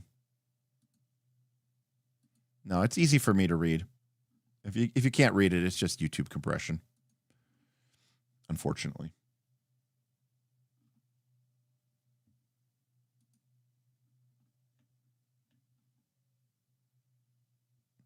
The dots are how many ranks we have in that skill. So, for example, our intellect is 2. So all of the skills that are int are base 2. And since we put 1 dot into deduction and our int is 2, we now have +3. Right? And then, stealth is based off of speed, which seems kind of silly. But we have 1 speed, so our base stealth would be 1, but we have 1 dot, so we 1 rank, and so we have 2 stealth. And again, our class gives us 1 rank, and then we get to distribute 4 additional ranks. So we should have 5 ranks, and we can see here we have 1, 2, 3, 4, 5. Okay. I mean, that's +1 on a D20, so. Expertises. These are super specialized knowledge. It's a simple word or phrase representing subject that you're really specialized in. I mean, to be fair, it's like the difference between my baseline abilities and something that I'm, starting off skilled at is the difference between +2 and +1. So it's a pretty small difference, especially when compared to a D20. If we think about, Pathfinder 2, right, being trained is +2. In original D&D 3rd edition, you could start with, 4 ranks in something, or being trained gave you basically 1 rank +3 for being trained, so you had a +4 bonus. So +1 is a pretty small number, to be fair. Yeah, that's a good point, Avison. Rolling a complication is going to be larger than your trained bonus, at least for the beginning part of the game.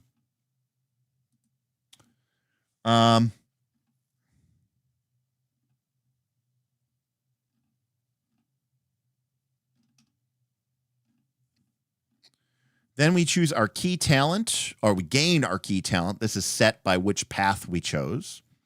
Then we choose an ancestry talent. If you're a singer, you gain change form +1 talent that grants you starting forms. See choosing singer in ancestry. And if you're human, you gain another talent from a heroic path.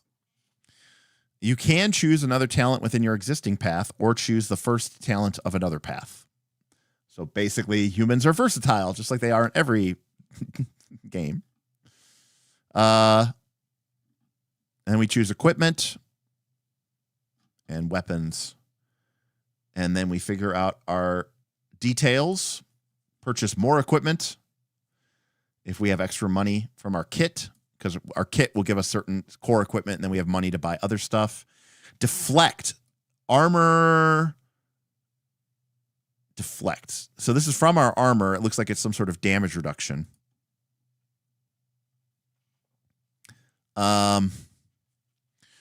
Story.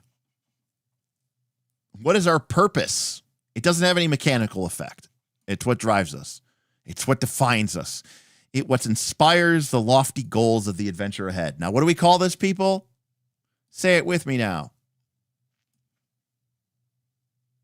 FBT. Your obstacle, which is, it's not a bad thing, by the way. It's just saying it's, Your obstacle, on the other hand, is what stands in the way of your purpose. This could be pride, impulsiveness, greed, or anything else. All right.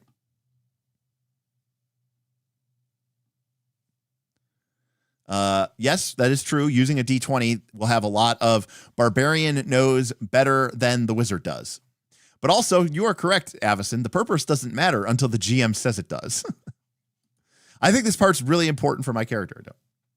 FBT is fluffy bullshit time.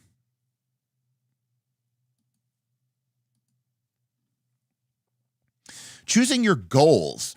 These are the tangible objectives your character is personally working towards during their adventures, are represented by goals. These are a critical part of your character, and this is how they advance in the game, so think about them carefully. Okay, so unlike fluffy bullshit time, this is mechanically meaningful. By the way, fluffy bullshit time does not mean that it doesn't matter. It's just that mechanically it doesn't matter.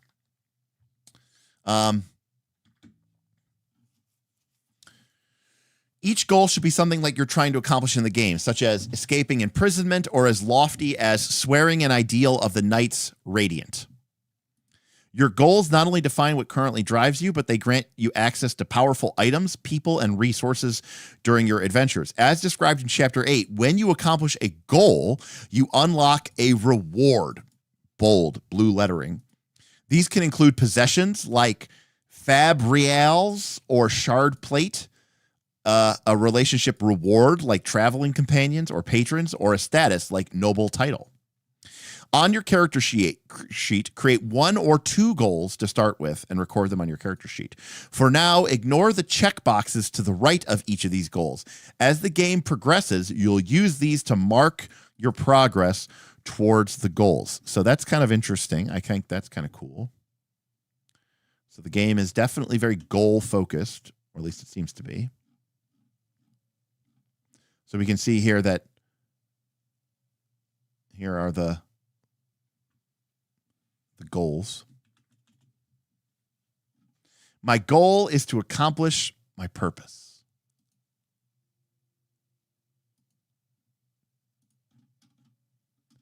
I don't know if we get a... I don't think Vale's back... I don't think the spy got a back sheet. Oh, here we go. We do. Okay, here we go. So here's Vale.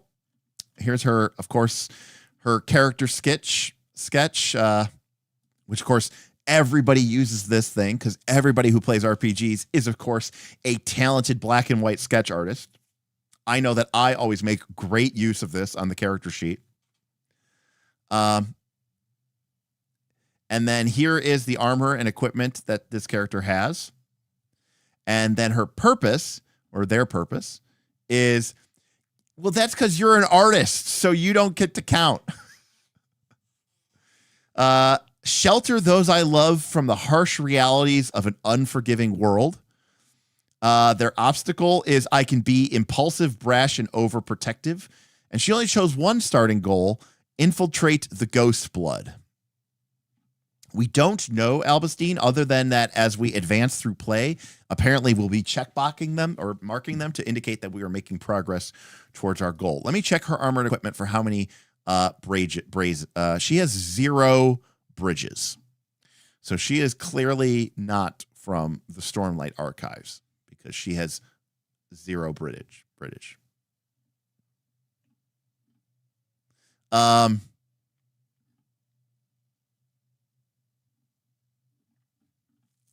Yeah, no bridges.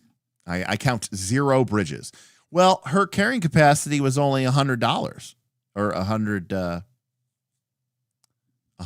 pounds. So how many? You can't really carry bridges with only 100 pounds. Then we get to tell our story. Okay, and then we do our final calculations. Health is 10 plus strength plus any bonuses. So health is 10 plus strength plus bonuses. Focus is our cognitive resource representing mental resolve and ability to resist distraction. It is 2 plus our willpower plus any bonuses or penalties. Investiture, we don't get this yet, but if we get it later, our awareness or our presence affects it. And then we have 3 defenses, which, as we noted, are 10 plus strength and speed, 10 plus intellect plus willpower, 10 plus awareness plus presence. These are for our 3 defenses. This is how hard it is for our opponents to hit us. Level is our current power and experience. Conditions are any active conditions, but we will also use this to track temporary effects, any notes that we want to play, any connections that we have with NPC or factions. And now we get to play the game. During this game, we will face adventure and adversity. We will make friends and foes alike. As you do, we'll advance in 2 meaningful ways. First, we earn rewards for completing personal goals, granting us items, allies, and abilities. Second, as the campaign progresses, your GM will indicate that the collaborative story has reached a milestone. When this happens, each character gains a level, representing that each of you has reached a significant milestone in skill and experience. For those of you who don't know, GM Fiat milestone is I should give a point to not D&D for goals and rewards. Good point. I like it. I, however, hate milestone. In fact, probably one of the things I dislike about Daggerheart the most is that their XP/reward system is, GM milestone, figure it out. This is a terrible way to incentivize people. Now, this game actually gets a little bit of a pass because we do have our personal goals. We do know that we are actively engaging them and pursuing them. We get to decide those goals, and as we make advancements on that, we will get rewarded for that. So, A+ to that. But the GM, milestone, well, no, because technically D&D uses XP officially. I know that not a lot of people do use that these days, but officially D&D uses an XP system. So that doesn't really get a point in that respect for either. But Daggerheart does the same thing as this, and I hate it. I mean, I don't like milestones anyways, but my least favorite form of the milestone is the GM just decides that one day you level up. I hate that. It robs the players of agency. It incentivizes nothing on the player's part. But we do have tiers of play. Levels 1 through 5, we're, low level. 6 through 10, we're high stakes, but not high stakes because then everything would be a plot die. Tier 3, we're all of Roshar. Tier 4, we are going into apparently the universe. And Tier 5, epic level. Look at that. Vin with a $5 super chat. My PF2E home campaign recently switched to XP. FXP. XP is awful. I hate it.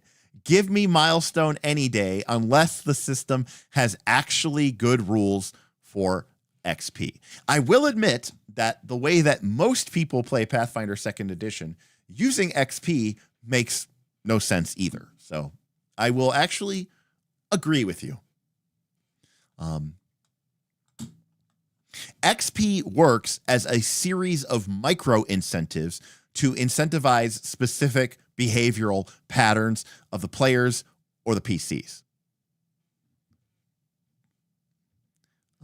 If it's not influencing what you're doing or how you're doing it, then you don't need an XP system. Like, for example, yes, OG's D&D XP system was great because what it did is it specifically incentivized you to go find treasure, either in mass or, in small, points. But it does have to be designed well.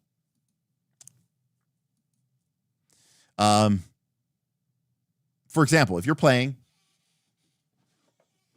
Forbidden Lands, you might literally be in the middle of the session trying to figure out what you're doing, and then somebody will say, I think we should go explore some of the hexes and try to make it to a new town, because if we explore new hexes, we get an additional experience point at the end of the session, and if we go to a new adventure site, which includes a new town, we also get a bonus experience point, and thus the game is encouraging you through its reward system to explore the world and visit new towns and new dungeons and new castles and new keeps. So the XP system is rewarding you and, in fact, encouraging you to play in a certain pattern of play. Here is our character advancement table.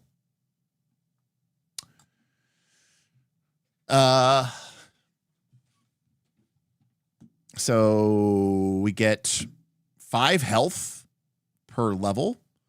We get attribute points every 3 levels. Eventually, the health rewards start going down. That's interesting. If we keep playing after 21st level, we only pick up 1 health. So that's interesting. It's a flattening curve of health. Huh. That's kind of cool. Diminishing returns on a level-based game. Interesting.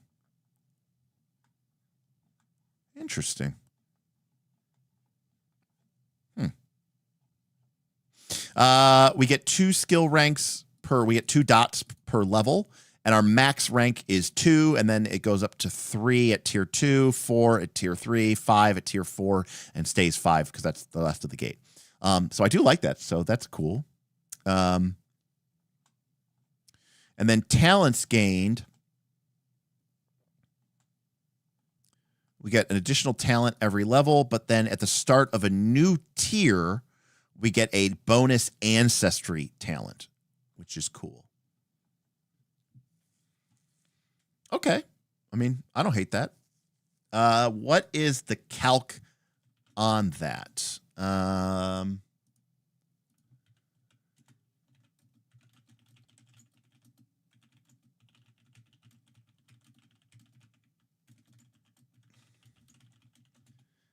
We'll see.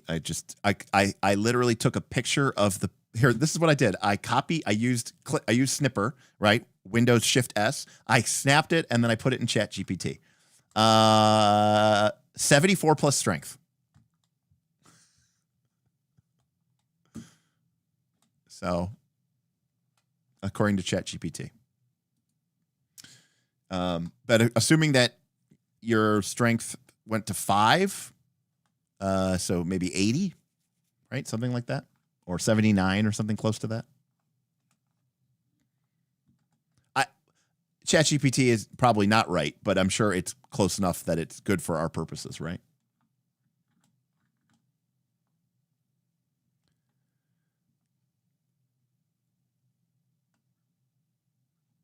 But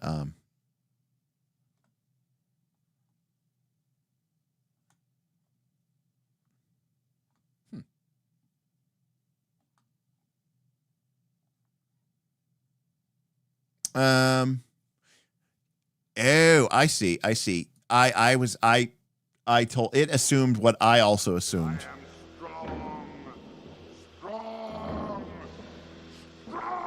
Well, hot damn, Agile Monk. You're just throwing it around here. For 6 months, Agile Monk showing the love here and on the Patreon. Agile Monk signed up last night for our Legend tier. That's our highest tier to show support for the channel, and they're continuing to pimp out here. Thank you, Agile Monk. That is very, very nice of you. 6 months, and again, big, huge supporter over on the Patreon. We really appreciate it. So at the beginning of a tier, you get your strength again. So it's not like I was assuming it was just like a static bonus. So yeah, I see. So not only is ChatGPT wrong, I was wrong. But yeah, my guess is right, probably around 100 hit points. Yeah, exactly. Yeah, who knows? What I mean, it doesn't really mean much. So I think we're pretty good there. Some abilities, talents have prerequisites that you must meet before you select them or to benefit from them. You might need to swear an ideal or gain more ranks in a skill before you're allowed to choose that talent.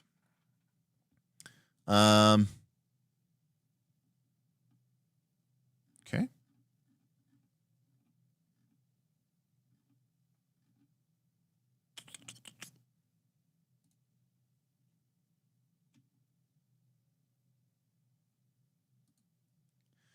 Agile says, well, I downloaded all of my Cosmere materials today, and I have lots of stuff to get through, but overall, getting some of the concepts to figure out. This is why you need bridges.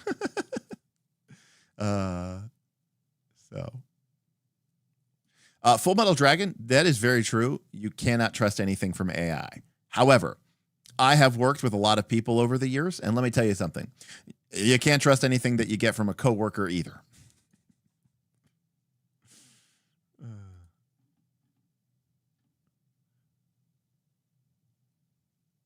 Yeah, this is not a bad piece of art. I like the girl. I actually kind of like this piece of art, even though it's obviously very painterly. It's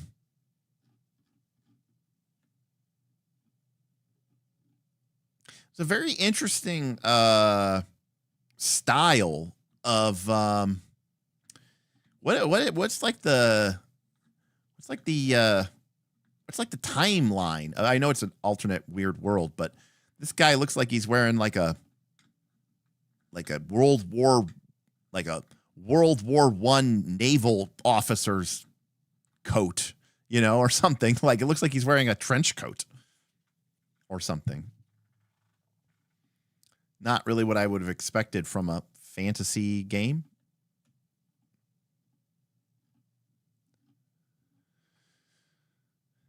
Roughly Renaissance, but doesn't exactly translate. Okay.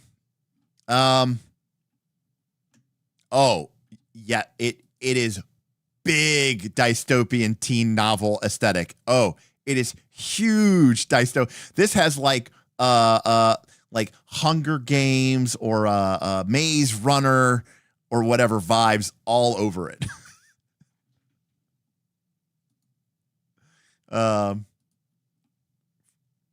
For sure. This is somewhat true. But, it is what it is.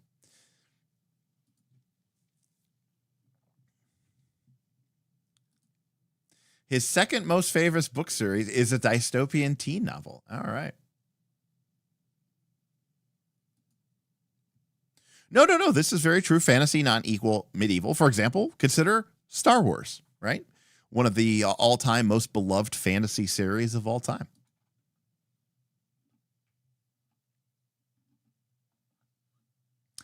I don't think I've seen any of the Maze Runner movies, so no, I did not know that they are coming out with another Maze Runner movie.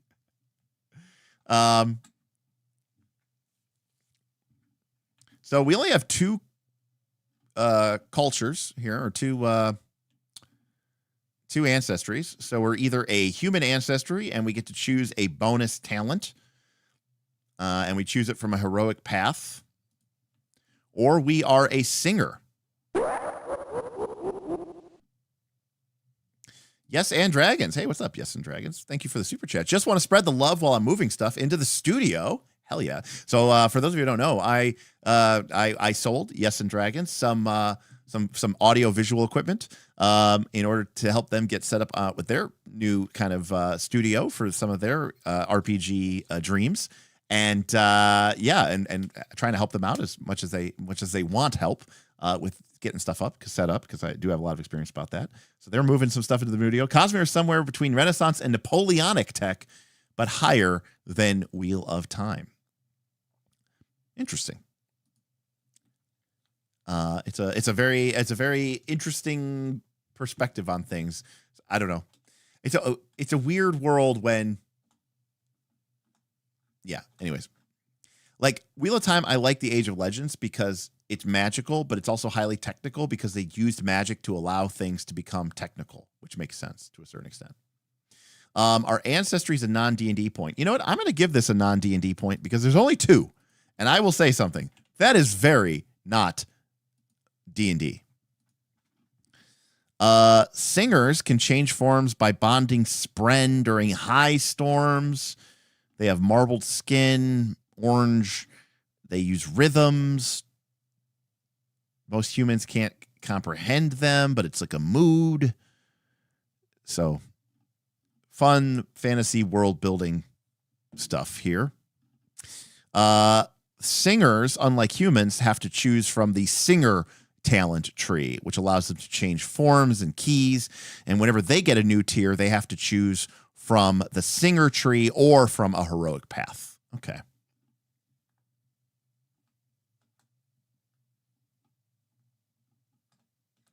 But my frog people, where are the robots or the robits?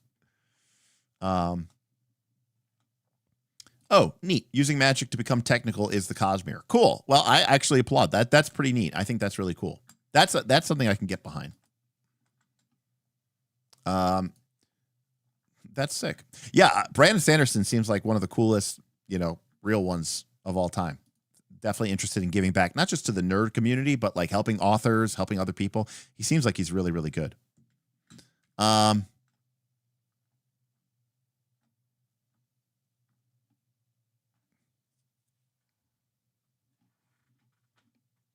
right. So a singer can change their form. I keep reading this as a sperm. You can bond to a sperm. Oh, yes. He also is a huge Magic the Gathering fan, for sure. I actually thought he was going to buy the One Ring. But, and go into... what's his name? Why can't I remember his name? Tattooed guy. Sunflower. Post Malone. Thank you. Who's also a huge Magic the Gathering fan. When you acquire this talent, you begin with two singer forms, doll form and mate form. I mean, if this isn't like Dull form. Your form isn't specialized as your bonded spren has no form. You can pass unnoticed as a parshman in most human societies. Okay. You have bonded with a life spren, and now you are specialized for reproduction. Awesome. Yes, these are certainly words.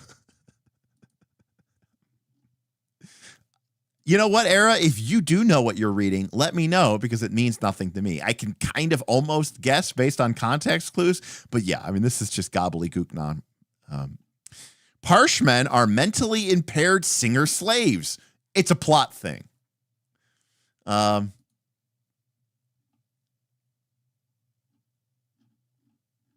right, so we start with change form or whatever. And then as we gain more levels, we can pick stuff from the, yes, just what I wanted, talent trees. My World of Warcraft pain is coming flooding back into me. Don't tell me what I have to choose. Why are you making me? Where's the talent that gives me plus 0.5% crit rate?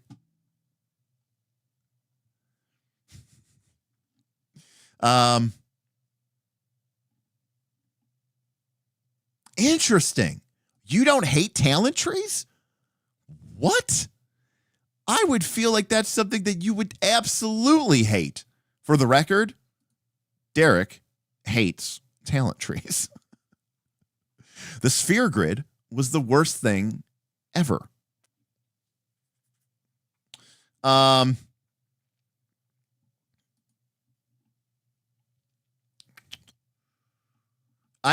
hate talent trees. I absolutely despise them. And I knew you were going to say sphere grid for life.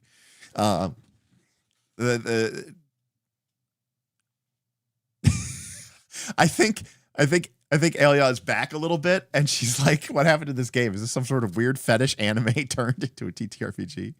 Raj says, "I really hate talent trees. Holy shit!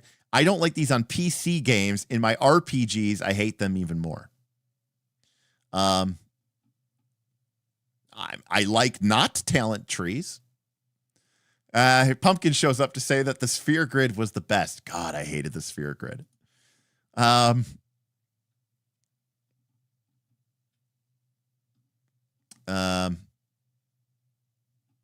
This is true. If Derek hates talent trees, Beowulf must love them. I do not want to play Path of Exile 2, the RPG, and I'm in agreement.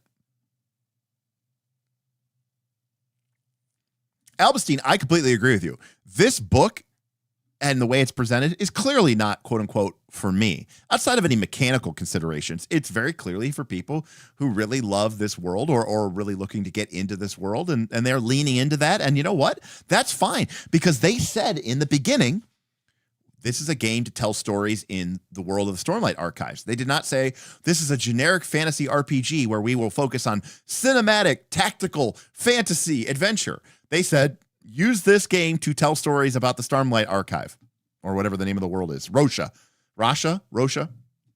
They are delivering on that big time. Oh. The only thing better than Sphere Grid is the license board. What's the license board? I don't know what that is.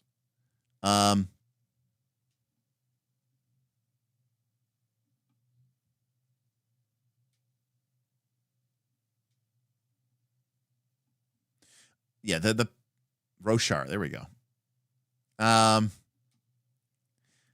License board hype. What is that from? Is that from some game? Oh, Final Fantasy 12. I completely blocked that game from my knowledge. I played it, but I barely remember it. They're like, look, it was like the first time they kind of included like real-time action, and then I had to like get upgrades to my people just to have them be able to do stuff in combat. It was crazy. Agile Monk with a $10 super chat saying, to all the fans here, we need to show Derek some support as he needs funds to support his trip to Gen Con. Life has been rough on him lately. Agile Monk, you are advocating for me too much, buddy. I mean, I'm not I'm not incredibly pathetic. I'm just mostly pathetic, but I appreciate it. Thank you for the super chat. Thank you for the reminder. The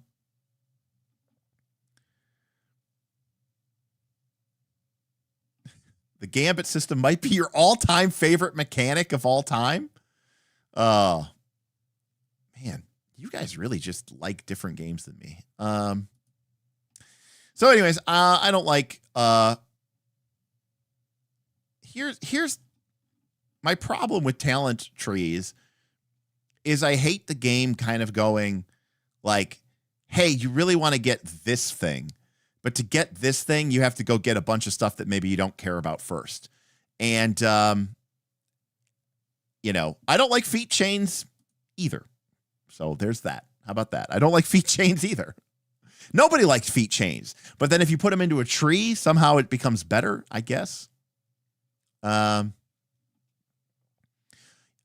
yeah, Beowulf, but haven't we talked about how, like, you know, but see, that's the thing. Like, for example, in Daggerheart, okay, which is level based, and as we said before, I'm kind of off levels in general. I mean, I would prefer for that, but like, I don't have, like, if there's like a really cool power at level 7, I don't have to take any. I do have to get to level 7. It's true, but there's no other powers that I have to take at 6 or 5 or 4 or 3 or 2 or 1 in order to take that power at 7.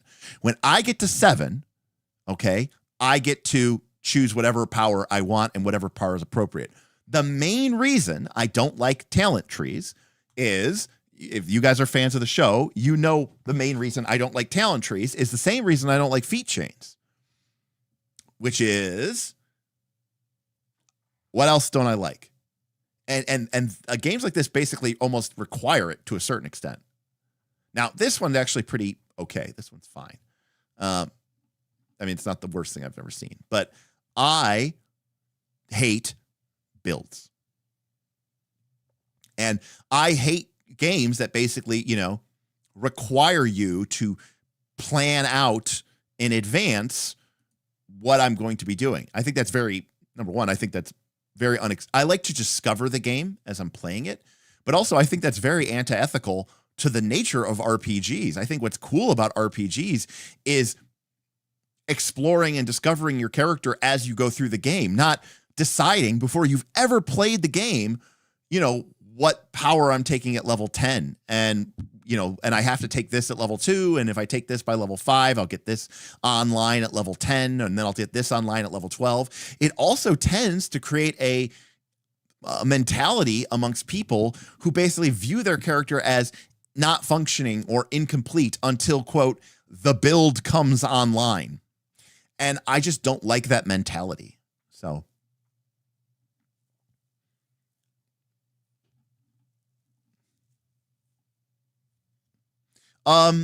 I like character customization.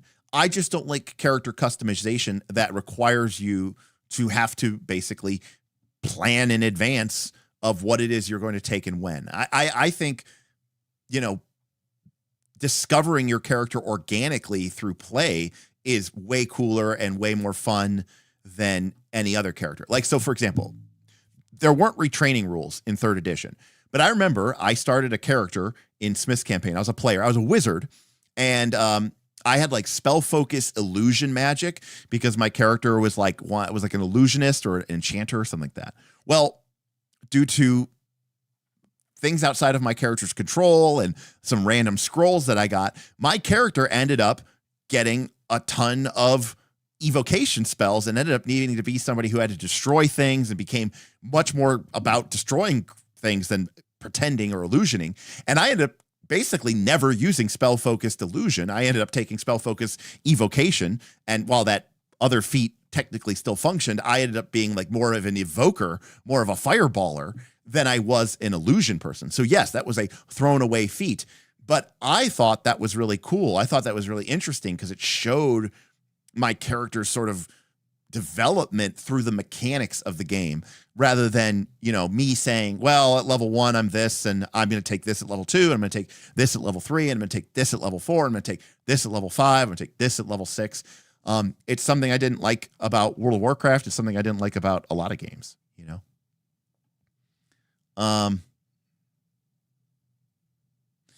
I don't mind that as much, Pumpkin, but even still, that really highly incentivizes you to take, once you take one, to take the other. But, but yeah, I like playing to find out for the win, Brandon Sanderson likes riffs. Apparently, Brandon Sanderson also really likes video games. Yes, so Raj is pointing out, you want your character to have whirlwind attack. Well, in order to have whirlwind attack, your character has to have like spring attack, expertise, weapon focus, something else. You have to take like 4 or 5 feats, which you might not ever even really use just to get it.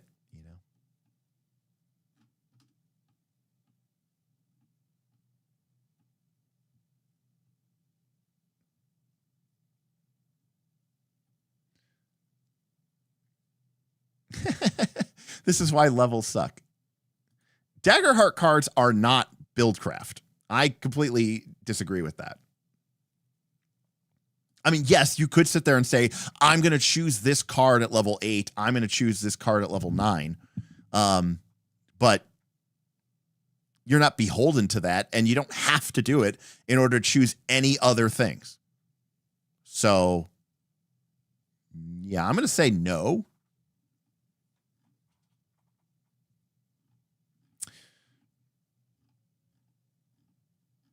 All right, so this is all formed and finesse. Right, Daggerheart cards don't have prerequisites. It's by definition not a tree. It is not a chain. So, somehow it went to the end of the PDF. In fact, I'm sure one of the first things that people are going to want to do is make cards that have prerequisites, because people love fucking builds and feat trees.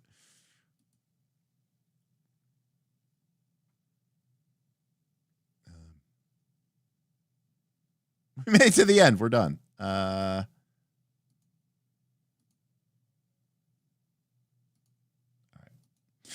So chapter 3 is statistics.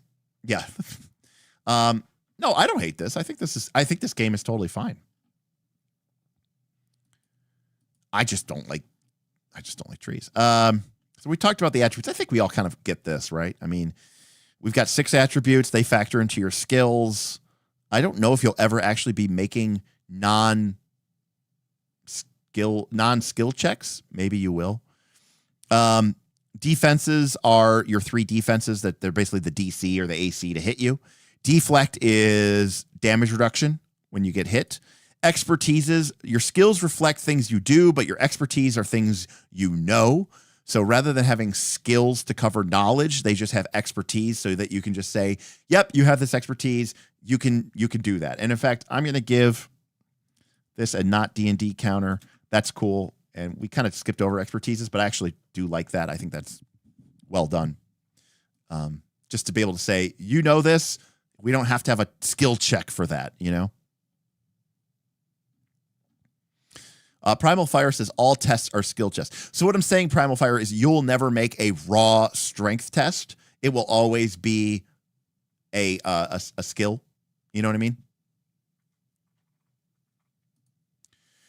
Health is our hit points. Focus, we know, is our powers, our ability. And investiture is apparently magic or mana, but apparently we don't start with any, according to the character creation rules. So we've got our defenses. Here's our table. Well, this gets out of pocket real quick, doesn't it? That is not the progression I was expecting for that lifting capacity.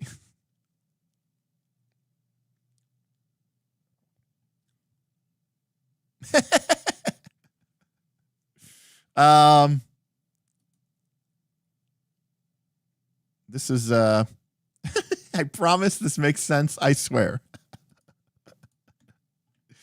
Well,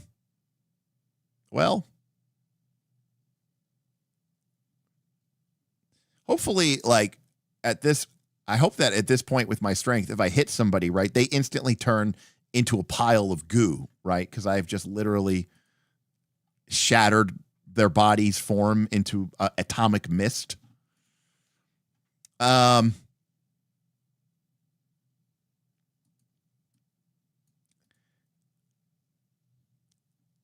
Well, okay. Well, I'm just going to leave this table as it is, and I'm just going to move on.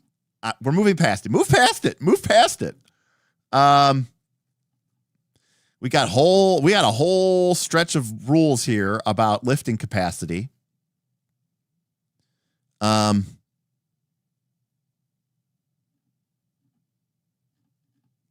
Because we can walk, and then every time we exceed our capacity for 60 minutes, we become exhausted -1. Blah, blah, blah. All right, here is our movement rate calculation for speed.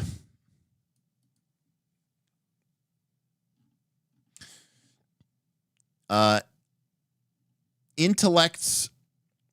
If our intellect score is high enough, we get to choose an additional expertise at the start of the game. Recovery die is how much we can recover health and focus when we take a break during a rest. Awareness determines how much our senses ranged out to. And presence is our charisma and how long it takes us to establish a new connection in an area once we're there long enough. Our defenses are our 3 things. We already talked about expertise, but here is some cool stuff about expertise. It assumes your knowledge. It assumes advanced thinking. They want you to get creative with the use of it. It could be a cultural thing. It can be but it basically is your knowledge. I think heroic paths are the next chapter, Full Metal Dragon, and that's probably where we'll cut it off, Full Metal. But we are only $25 in our super chat away from having a part 2. Also, we know that some items require. So here, expertises fall into 5 categories: armor, cultural, utility, and weapon. But specialist can only be obtained in special ways. So sometimes expertises are also used as a gateway in order to gain access to a different form of for example, if you want to know how to use a certain type of armor, you might need armor expertise. So it also covers kind of, you're almost like, what weapons and armor are you proficient with? Cultural expertise are knowledges about a nation, a culture, a subculture. You know about their traditions, their customs. And again, there's no check for this stuff. Once you know it, you just know it. And I actually think that's well done. I think that's nice. Daggerheart does this too. You can use your expertise as a bonus, but also your expertise declares what your character knows and what you don't, what you know about. So I like that. Specialist pertains to restricted spheres of knowledge, such as shard blades and shard plate. So again, you can't just choose this stuff. You have to have special training in that. Health is our hit points.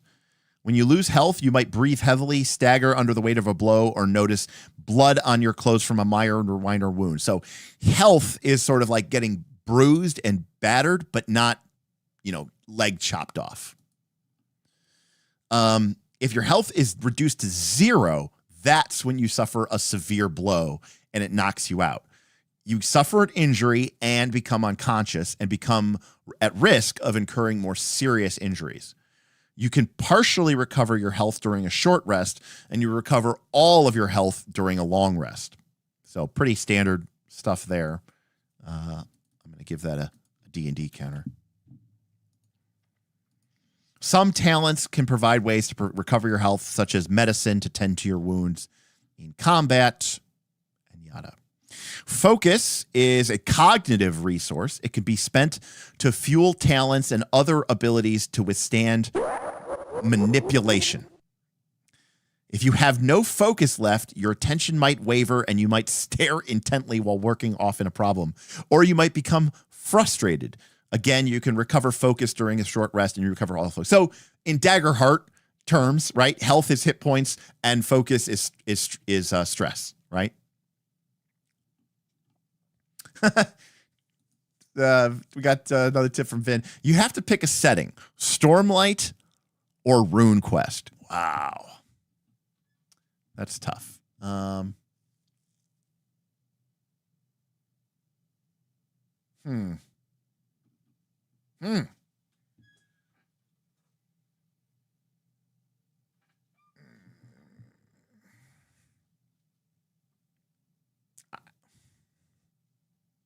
Man, that really puts me under the gun.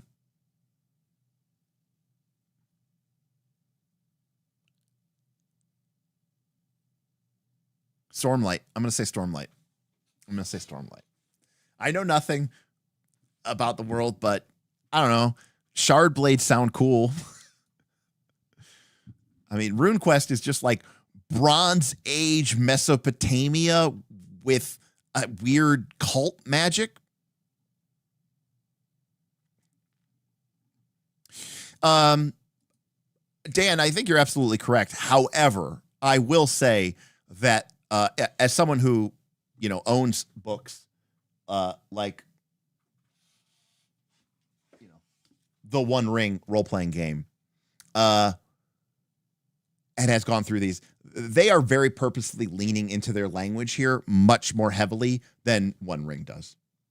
And that's not entirely fair because One Ring is obviously, but like the terms and phrases in here are much more generic than anything in in this. Like, for example, a One Ring thing might be like, they might call it corruption. But even if you've never read Lord of the Rings, if somebody talks about corruption as a mechanic, it's usually pretty easy to figure out what that means. The power of evil corrupting you. Whereas if you call something Spren overload, or like Sprentastic, it's like, I have no idea what that means. It doesn't have any sort of resonance with anything in real life, which is fine, because the game wants to, lean into that element, and there's nothing wrong with that. This isn't trying to be a game. Yeah, splendid. Holy shit. I am strong.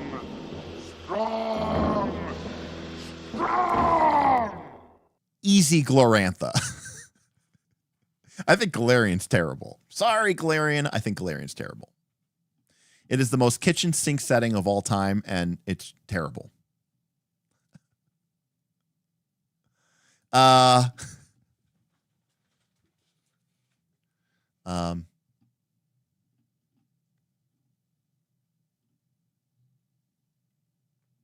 right.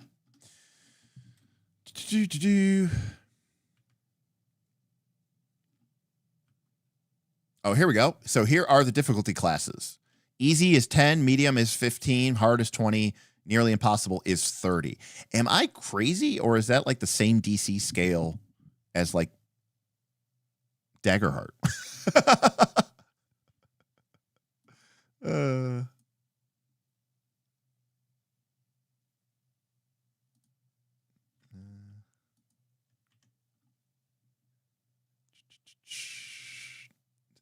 God help us. Do we even know where the DCs are in this game?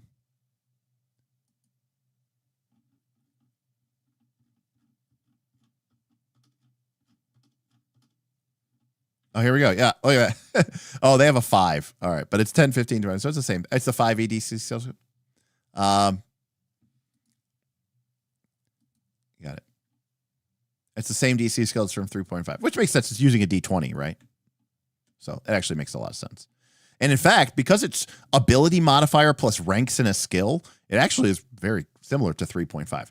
Granted, in 3.5, you could start with 4 ranks in a skill, and you could put in a rank every level. So by the time you got to level 20, you could have 20, You could have 23 ranks in a skill, plus your stat, plus a D20.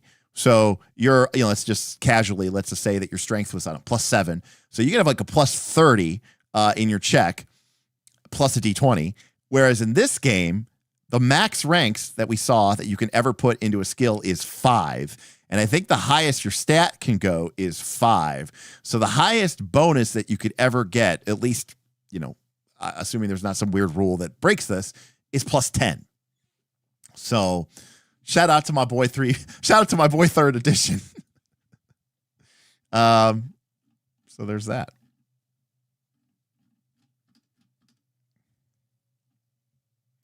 No, opposed test. I hate opposed test, but yeah, I mean, D20. So it's just whoever rolls higher. If we have advantage, we roll d20. Oh, interesting. If you have advantage, choose one die that you're about to roll for the test. You could pick the d20 or the plot die or any other dice, like one of the damage dice from an attack, and roll 2 and keep 1. Interesting. So, you can roll, if you have advantage, you could roll the d20 twice, or you could roll the plot die twice. Rolling the plot die twice, you have a 66% chance of not rolling a crit, which means if you roll 2 plot dice, you would have a 66% times a 66%, which is 2/3 times 2/3. So you'd have a 4/9 chance, which means you would have a 5 of not rolling an opportunity, which means you would have a 5/9 chance of rolling an opportunity, which means if you roll the plot die twice, there is a 55% chance that you will roll an opportunity, which could be a crit. So why would I ever not just choose to roll the plot die twice? Interesting. But this is not a D&D point.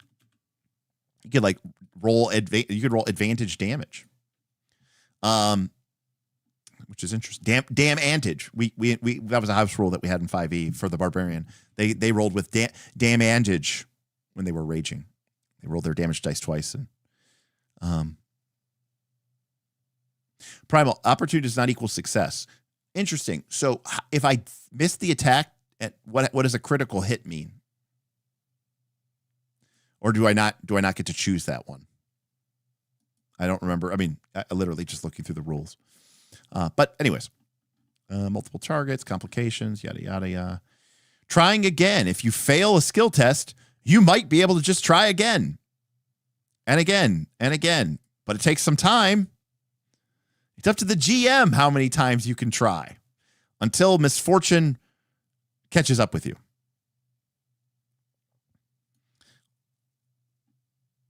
So this is a very wishy-washy thing here. It's like you can try as many times as you want, or until the GM says no, and then suddenly something bad happens to you.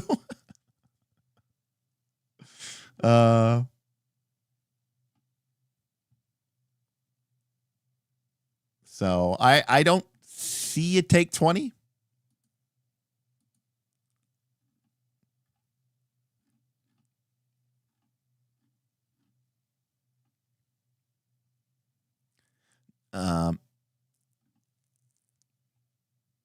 Anyways, when you succeed on a test to influence someone socially, such as lying to them or convincing them to help you, they might resist your influence by spending focus. When they do, you fail to influence them despite your successful test. So it sounds like you can't just role play social encounters in this. You can't just role play social encounters in this system because there's actually like mechanics around like social hit points. Not only do NPCs track focus, but we also read that sometimes NPCs will roll the plot die as well. I think we read that. It does work a lot like legendary resistance for persuasion. I passed the check. Yeah, but you didn't. You have to pass it several times before they actually get persuaded. They will not be swayed by your callous words. And a bunch of other rules here, like charging from a distance and what do all the skills do. I mean, in that way, it's just like Daggerheart, right? Monsters have a stress track and they can spend stress, right? And if a monster runs out of stress, they become vulnerable.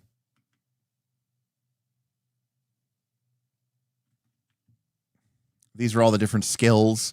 We're not going to go through all the different skills, but most of the time, I think we can kind of estimate what they're going to do, what thievery is, what survival is. And they got some cool examples here of some DCs and what does success look like? What does failure look like? What does an opportunity look like? What does a complication look like? Big table, actually. 2 pages. That's neat.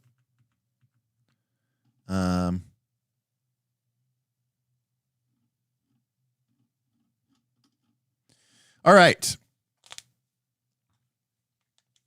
The heroic paths. Yeah, Zan, I think that's cool. I personally think that more RPGs should lean into so-called social systems. And I, for one, think that it's really cool, and we're not going to get to it today, but they have an entire section, which is just as long as the combat section, on conversations. And to be clear, Draw Steel RPG is doing this as well with their, what's it called? Maybe it's called the negotiations system or something like that, or I don't remember exactly what it's called. But, there's like the patience score and all this other stuff.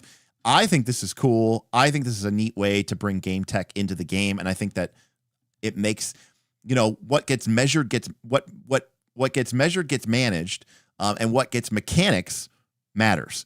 And so I think that them including this chapter is really, really cool. So we're not going to get to it today, unfortunately, for the first look, but I do think that I'm really excited about this particular chapter, just to see what they do and how they're doing it.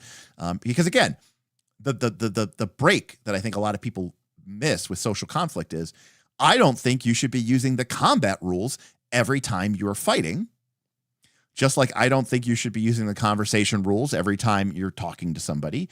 Just like I don't think you should be using the endeavor rules every time you're trying to do something.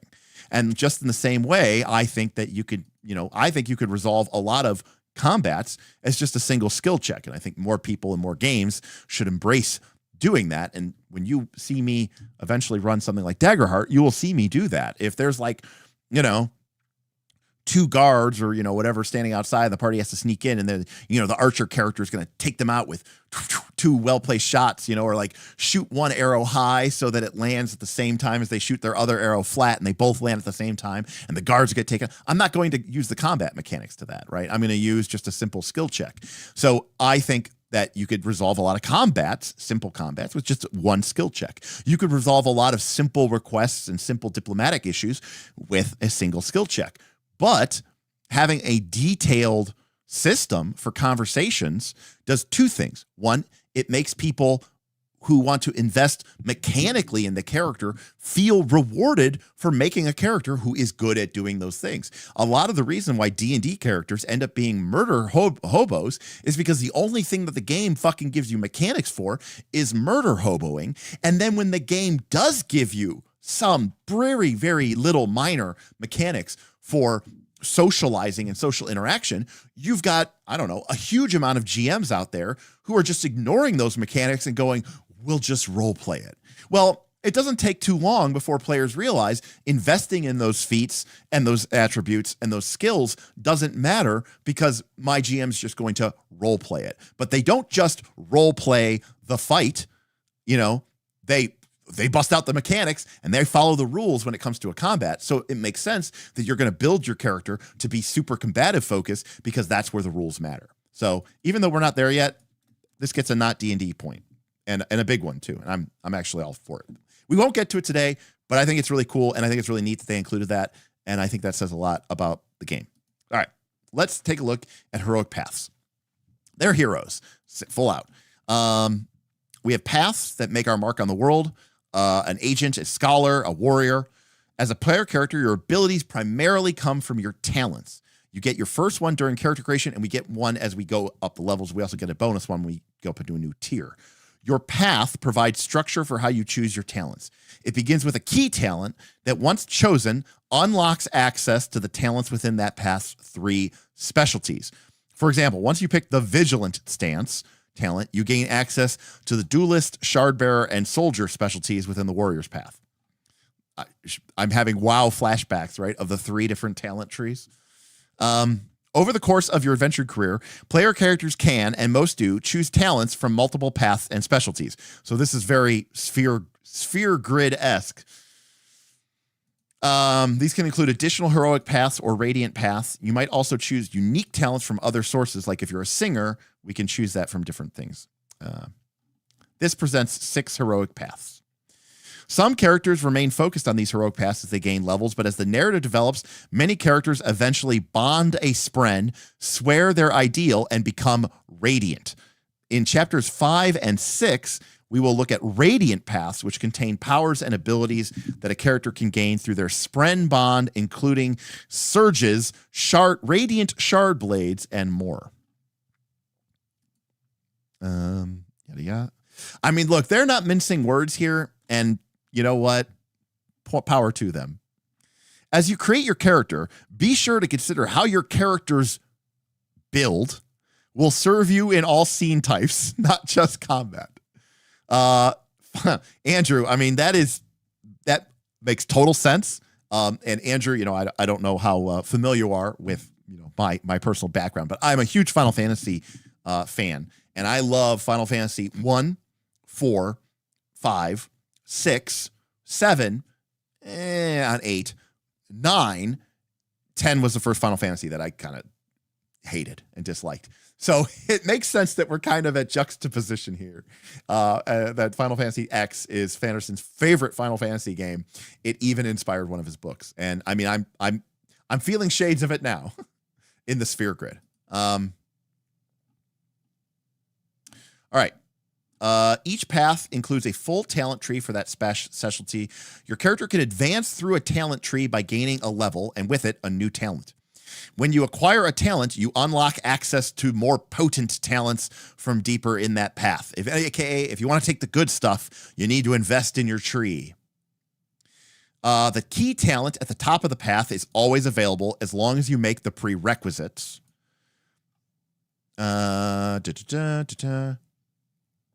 a talent gives you a goal, you have to complete that goal before you choose any talents later or deeper in that tree. Blah, blah, blah. Yeah, I'll give that a not D&D point. I think that's fair. It's definitely different. All right. So the anatomy of a talent, there's going to be prerequisites. It either has to be a key. Well, to choose a talent, it must be a key talent, which is the one at the top of the tree. Or you must have already gained a talent linked into it through the talent tree. Additionally, some talents list additional prerequisites which you must fulfill, which might be in the narrative, like gaining, you know, patronage with a certain person or accomplishing a certain goal. Talents require activation. There's a brief narrative description, and then there's an effects-based description. You know what? Props for separating flavor text. We haven't gotten to it yet, but it's going to get a not D&D point because if it sounds like they have deliberately separated flavor text from game effects text. And you know what? Fuck D&D 5e and fuck Pathfinder 2nd edition for blending that shit in. All right. Let's take a look here. Ooh, so we got a very different art style here for the things. So this is the agent. Our specialties are investigator, spy, and thief. Do we get like a cool picture? Oh, here we go. Okay. Oh, is it a double? Okay, I gotta switch my. I gotta go to the book view. Okay. Well, I mean, you know, I may not like talent trees, but this does look cool. So so everyone can take opportunist.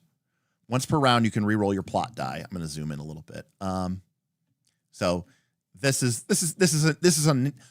a nice spread. I will say that it looks cool. This is giving me WoW flashbacks, big time, and Sphere Grid flashbacks. So once you're an opportunist, you take this. You're a thief, and then you can move down these keys. Now you can see that these do require prerequisites, like these require a certain number of ranks in a different skill. Like if you want the watchful eye, which is a reaction, you need to have at least one rank in the deduction skill. Now you can use opportunist on the plot die of a willing ally within 20 feet. So if an ally is within, so by the way, FYI,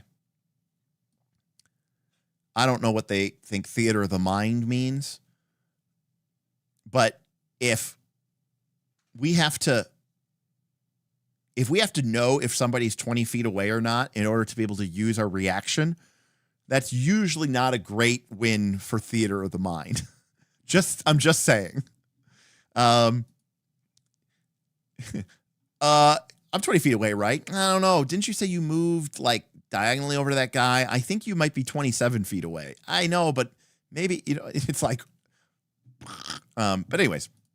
So if we take Watchful Eye, then we can take Quick Analysis. Now, Quick Analysis doesn't have any other prerequisites except for Watchful Eye.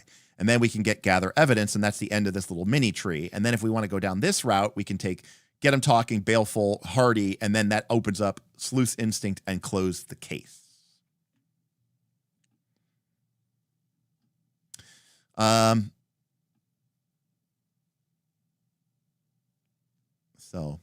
And this is kind of interesting, right? So like this has got a really short tree, and then you come over here, and this bounces over to the left, and this one comes down here and over to the right.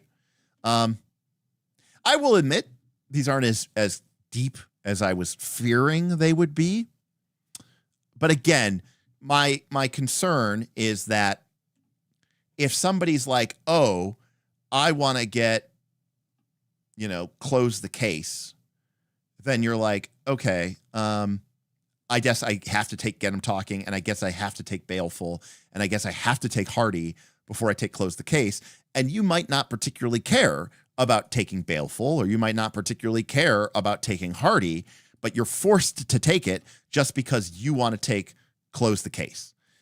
That's why I don't like trees. And then more importantly, if you're like, oh, I want to take Close the Case as soon as possible because I think that's really neat, well, then I better plan out when and where I'm taking things so that I get to it at the right level with my ranks.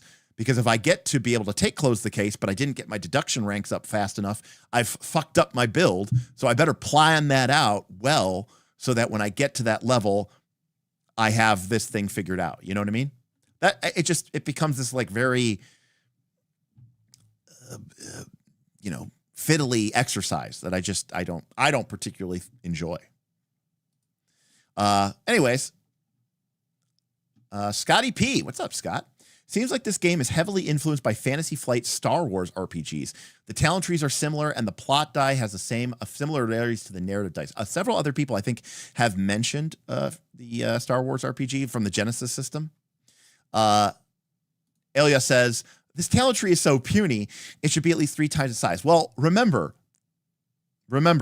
Elia, anyone can take the key talent, which means that you have access to this tree and you have access to this tree and you have access to this tree, right? So, you know what I mean? So once you take 1 or 2, right? Once you take a couple of these key talents, I think they're called, you potentially, it's like the sphere grid, right? Except you're like at multiple locations on the sphere grid at once. So it's really not a talent tree. It's a talent forest because you could be progressing down multiple trees at once. Ken, I don't know, but I do think that this art on this singer archer is pretty awesome. Apparently, several designers are ex-Fantasy Flight Games. Andrew says the lead designer did Fantasy Flight Games Star Wars. Okay, there you go. The influence seems very strong. I'll take your guys' word for it. I have not played Fantasy Flight Games Star Wars. Right. So now what I missed, and maybe somebody in the chat who's been following along, like if I picked up Seek Quarry as a key talent, as one of my level ups, do I then have access to the Archer, Assassin, and Tracker paths equally? Do I have to do something to access the Assassin, path specifically? Like, because it looks like this is going into this, but I don't. I missed that. You okay? You do get all 3. Okay. You get it equally. Okay. Yeah. So once I take one, so let's say I started off as an agent, right, with those talent trees, and then I pick up Seek Quarry at say level 4 as my key talent. Now I have access to the archer tree, the assassin tree, and the tracker tree, and I still have access to all of my agent trees from before. So yeah, I it's really more of like a forest than a tree. And so it could get quite spread out, which, by the way, makes it so that people are even more likely to plan out their quote unquote build, right? Because you need to also make sure that you're meeting the requirement of certain, skill requirements as well. By the way, look at that. Paizo. Take a look. It's not that hard. It's not that hard, Paizo. It's not that hard, D&D. Just use italics. Just use italics. That's all you got to do. Just use italics. Look at that. Was that hard? Just use italics. See? They did it. You know what? I'm giving them another bonus point for not D&D. It's not that hard. I gave it to them in advance, but I'm giving them another one. A good mix is 2 to 4 paths per campaign. Yeah, I think you might have some crazy person who's like, I want to get something from every path, you know? So, you know, let's not mince words here. Sanderson's MTG history coming through. You know what? Hard Bushido. I do. The thing about Genesis is I played Proto Genesis, right? Because I played Warhammer Fantasy Roleplay 3rd edition, the one from Fantasy Flight Games with all the weird dice. But then we didn't go back to it. And so when they came out with Genesis and when they came out with the Star Wars Edge of the Empire and stuff, I wasn't playing that at that time. Which is funny because I actually really love the Fantasy Flight Games fantasy universe. I love like Terranoth. I love like Descent and all that stuff. Let's call it what it is. All this shit is really, really, really, really gamey. I mean, this stuff is super gamey. I mean, this is like, you know, feats on steroids, right? We got a leader, heroic path. Cool. I did see, by the way, that some talents, like this mighty talent, does appear in multiple tiers, which is cool. I like that there's some sort of like generic kind of talents that appear in different trees. So it's not like this tree has exclusive access to this talent. I like that they did that. Like we've seen Hardy in multiple talent trees. What I think is cool though is that if we look at like this is the leader, maybe the Hardy is higher up than it was in like the agent or something like that or something. Anyways, pretty cool stuff. Yeah.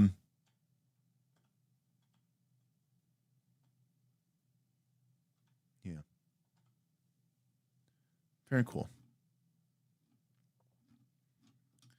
And we also have the Scholar, which is neat.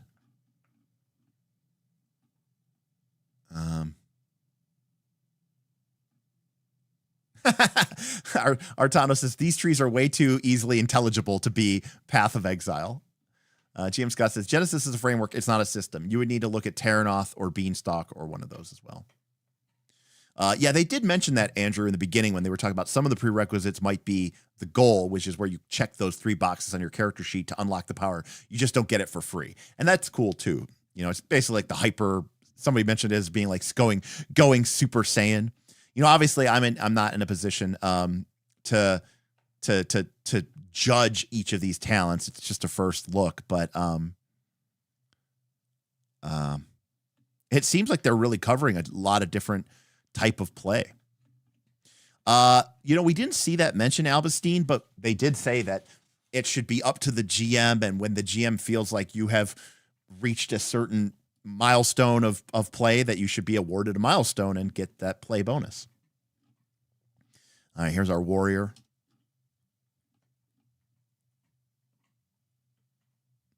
Practice kata. I know that some people said they didn't like it. I'm going to say I like this 2-page spread. I like that they have the art over here. I like that the talent is laid out like this. I think these pages kind of look hot. Level every 3 sessions. All right. Hey, you know what, Andrew? I think that's a very good cadence for a lot of people. I think a lot of people say they want to level up every 2 to 4 sessions. This season with Northern Reaches, our Pathfinder 2 mega community game, every 3 weeks, everybody automatically levels up by 1. So that makes sense. All right. So that is the last of our heroic paths. Now, we have the radiant paths, which are like the Super Saiyan over the top stuff. And man, this this looks like you want to talk about something that looks Path of Exile like. This actually looks kind of Daggerheart like too, actually. None of this stuff means anything to me, of course. But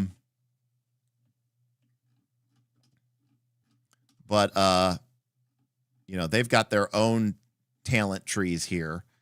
And we could see, by the way, that these have additional goals like speak the first ideal, speak the second ideal, stuff that obviously means something in the context of the campaign and the narrative, which is neat, which is cool. I think that's awesome. That gets a not D&D point too. I think tying it to in-fiction, in-world stuff, I think that's really neat, and I think that's really cool. Each Radiant Order gets 2 powers. It's like Domains and Daggerheart. Okay, cool. Now, I'm not going to go through all of these because they don't really mean much to me, and we kind of just looked at a bunch of these anyways. We're not going to get a chance to look at Surge's items, initiative, items, goals, and rewards, but I do want to look at combat.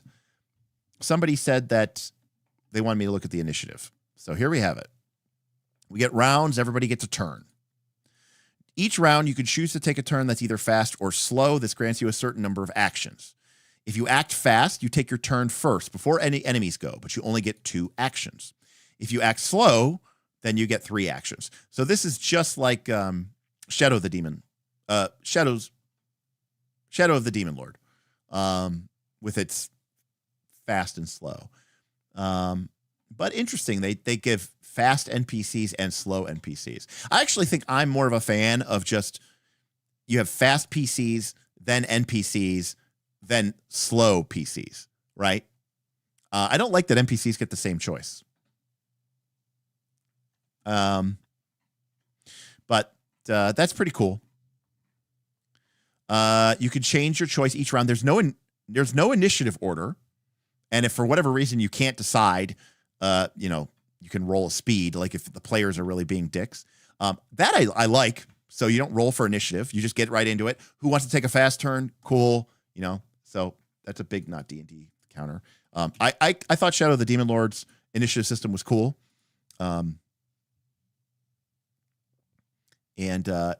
Nice. Bosses get fast and slow. That's a really nice, elegant solution. I like that. That's cool. That's actually a really nice piece of tech. That's a good way to kind of get them to sort of operate multiple times in a round elegantly while slotting into the initiative order, which I like. So again, every single PC could go before the first NPC ever went, but your entire party would be giving up an action. Now, it may work out. I don't know how well the game is balanced. Maybe that's a really powerful move. But one of the great ways that they might be able to balance this is if some of the really cool PC stuff requires 3 actions,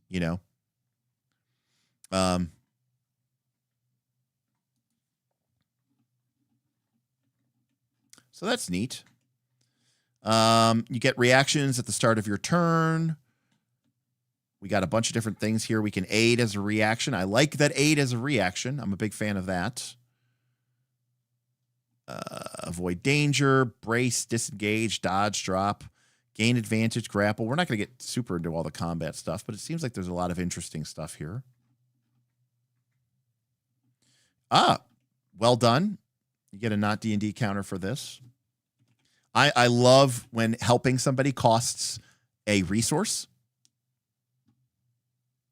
Oh, Beowulf, absolutely. If everybody goes first, then the enemies all can go slow. What I'm saying, though, is if they're all dead or they're all incapacitated, then maybe it doesn't matter, But, hopefully that's not the case, and that actually is something that would be very bad for you, and you might not want to do that.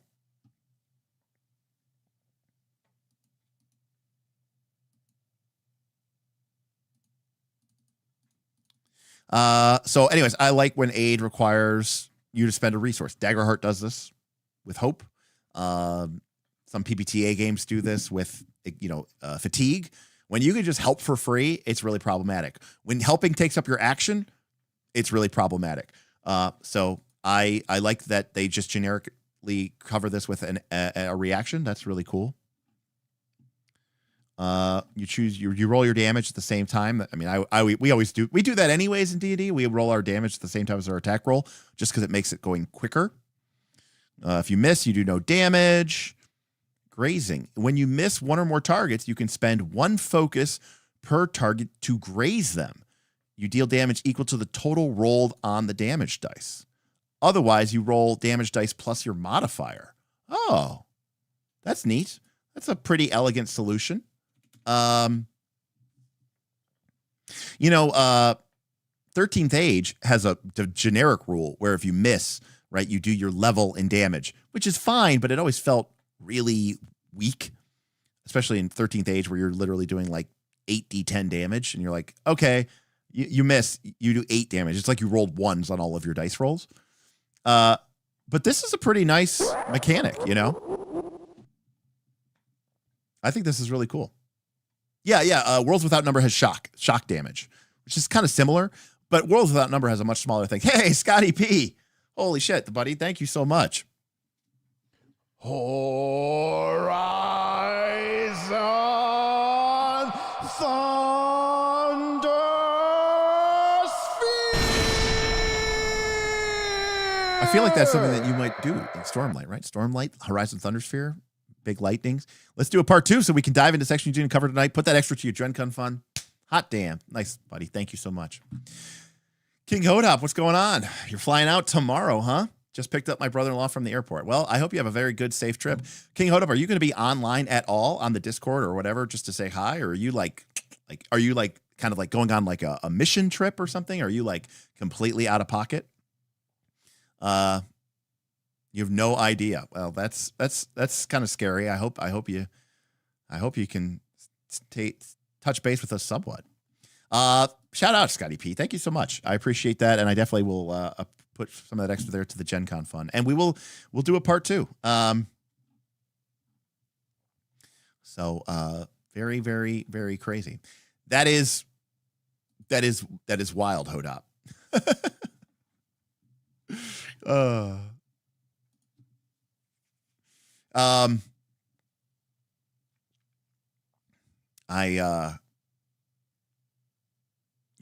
Good luck. Hope it goes well. I like this rule. I like this graze rule. I like that you have to spend a focus. I like that it's actually a fair amount of damage. And keep in mind, you don't spend this focus because you roll your damage dice at the same time you roll your attack roll. So if you miss, whether your damage die roll was good or not, and whether you should spend the focus. Because spending the focus and then rolling low on your damage would feel like just terrible, like ass. So I like that if you rolled really well, you might be like, yeah, I'll spend the focus and I'll do the damage. I like this. I like this rule. I think this is actually kind of an elegant rule. When you critical hit, change the hit. Okay, so critical hits change the hit into a critical hit. So you have to have hit to change it into a crit. Remember, because before I said, why wouldn't I just roll double plot dice and fish for a crit? Because a crit itself doesn't actually hit. You have to hit, and then you can upgrade it with an opportunity to a critical hit. So it's not a critical hit itself. It's an upgrading a hit to a critical hit. This maximizes the result of all your damage dice. Treat it as max damage. I'm a big fan of big hits. Like when you roll double damage, you're like, I rolled a 2 and a 1. And you're like, I did 3 damage. You're like, 6. And you're like, cool. I do more damage than that on average. That is the worst feeling in the world. Another point for not D&D. Daggerheart, I think, has an awesome system. You do max damage and you get to roll the dice. Imagine spending a limited resource and ending up with nothing to show for it. Good thing no games ever do that. Yeah, I like max plus roll. 4th edition D&D did max plus roll. Daggerheart does max plus roll. And I do like that you get to see it before you choose. You know, obviously there could still be a situation, right, where you miss, you rolled really low on your damage, and you're not going to spend the focus to graze. I mean, sometimes it sucks to suck. I mean, you know, unfortunately, one of the downsides of rolling dice is if we want dice rolls to matter, sometimes they do suck. I mean, that's part of the problem with dice rolls. But this system is very player biased, but that's because it's actually a much more narrative system than it might appear at first glance. And by the way, you could see as we kind of near the end of our stream, the D&D counter is at 8 and the not D&D counter is at 21, you know? So while there are a lot of easily, you know, I get what they were trying to do here. I'm not saying it was, you know, it was them being malicious or gaslighting people, but I think they wanted to make this as painless as possible for, you know, a 5e D&D player. Because if you're trying to pitch this game to 5e players, presumably they like Brandon Sanderson, which is probably a fair assessment because I'm one of the few people who don't like him apparently. If I start pitching somebody who's like dyed in the wool 5e D&D player, if I start pitching them Daggerheart and I start talking about 2d12, hope die, fear die, if one is higher than the other, it causes a partial effect, you're going to start seeing their eyes roll back in their head. This game, yes, I think Primal Fire, I agree with what Primal, the D&D-ness is very front loaded and it kind of lures you in with its D&D-ness. But then once you get behind there, yeah, I called it a poison pill earlier, but yeah, it's like hiding your dog's medicine in peanut butter. It you know, a spoonful of the D&D helps the narrative go down. Somebody actually said that. They said 5e, but it's the same thing. That's hilarious. I don't know. I mean, it's not a review. I haven't played the system. I will admit, I don't know Stormlight. So because I don't know Stormlight, a lot of the, you know, stuff is missed right on me. But I think that there is definitely something here. Let's take a look at death because somebody wanted to know what death. All right. So we know that when you drop to 0, you become unconscious and that's when you're at risk of an injury. Every time you take damage again while at 0 health, you suffer an additional injury. If that injury doesn't kill you, you remain unconscious. All right, your health represents your general physical well-being and stamina, right? We talked about this before. It's you know, battered and bruised, scrapes, but nothing serious. You don't suffer serious until you go to 0. When you go to 0, you take an injury. And if you take damage again while laying there at 0, you get an additional injury. Every time you suffer an injury, you make an injury roll. If they're a major NPC, they make injury rolls the same way. My guess is minor NPCs just die, you know, or whatever the player chooses, right? So it's not a skill test. Roll a d20. If you have armor with deflection, remember that's the kind of the damage reduction, add it. Add any abilities or modifiers that might add to this injury roll. And subtract 5 for every injury result you already have. By the way, this sounds a lot like the injury system from Warhammer the Old World, the role-playing game, which we covered, 2 or 3 weeks ago, where it uses a very similar system of injuries. And the first injury probably won't kill you, but as you get more injuries while you're injured, each injury after that becomes worse. So anyways, so let's say our deflection is +2. So we roll d20 +2. So if we get a 16 or higher, it's just a temporary injury. It's a flesh wound. It counts as an injury, but it'll go away once we do a long rest. That was also from Warhammer Old Worlds. Oh, that's also from Genesis. Okay. If we get between a 6 to 15, it's, again, a temporary injury, but it lasts for D6 days. Now, note, these don't do anything to our stats. And this is important because this is how we avoid death spiraling. Oh, never mind. I lied. There's injury effects. Ignore everything I just said. All right. If we get a vicious injury, it sticks around for 66 days. If we get a permanent injury, we have to roll below 0, which means the only way we could get a permanent injury is if we already have an injury, right? So we have to take our first injury before we could take a permanent injury. And we have to have 2 injuries before we could die. Because if we had 1 injury, we'd be at -5. So the lowest we could roll is a -4. Once we have 2 injuries, though, we'd be rolling with a -10. And now, and only now, does the option to roll -6 or lower start to creep in. And so once you have 2 injuries, you would still have to roll, on the lower end of the D20. But I think that is a great level.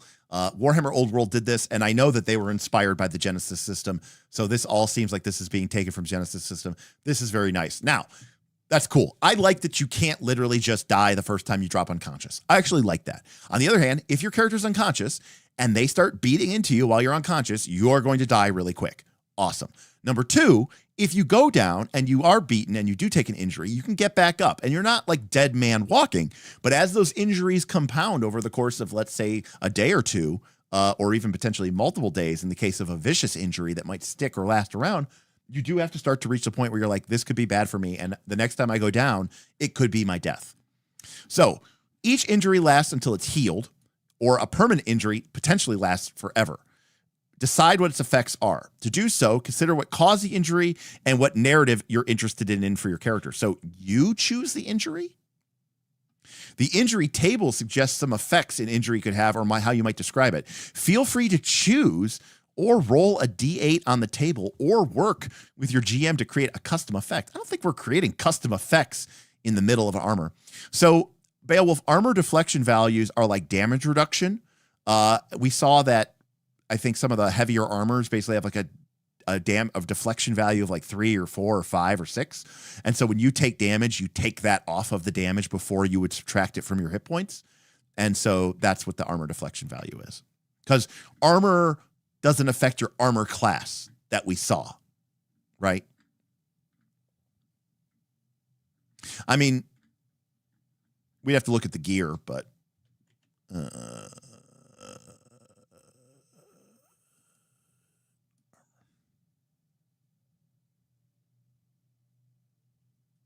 oh, by the way, this is very much not the death mechanic is very much not like D&D.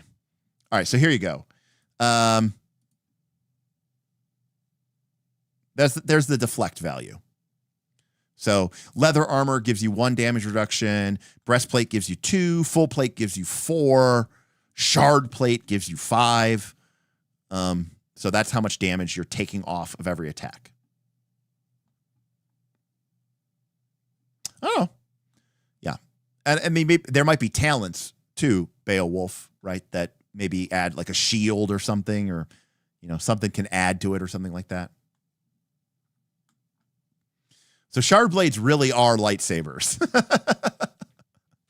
They just go right through armor. Do shard blades go through shard plate though? Because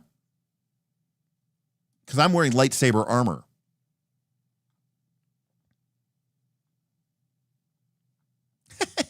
I do see that shard plate weighs 1,400 pounds.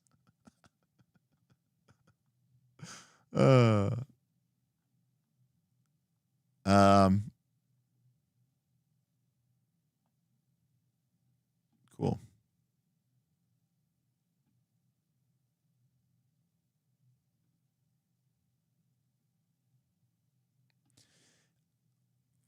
Anyways, yeah, I mean, again, overall, this is a gamist, narrativist game. I would actually say that this game is more gamist than Daggerheart. It has some weird simulationist stuff, though, like carrying capacities and speed measured in feet, ranges measured in feet, right? Whereas Daggerheart, everything is sort of like nearby, close, far. So it is definitely a gamier game than, yeah, it's a GN mix for sure. I would say it's a GN mix heavier on the G, and I think Daggerheart is a GN mix heavier on the N. And I would say that between the two games, this game has some weirdly simulationist aspects that I don't really know why they're there, but Daggerheart doesn't really have any simulationist aspects, like, at all. I mean, maybe I'm trying to think of anything, yeah, it's GN versus NG. Yeah. So given the choice, I'd probably rather play this than Daggerheart.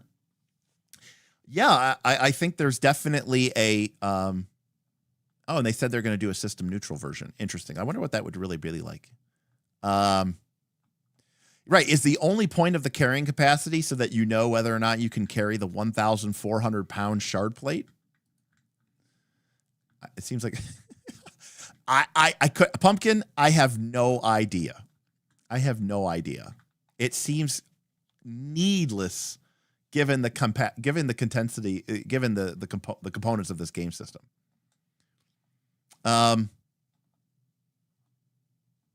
So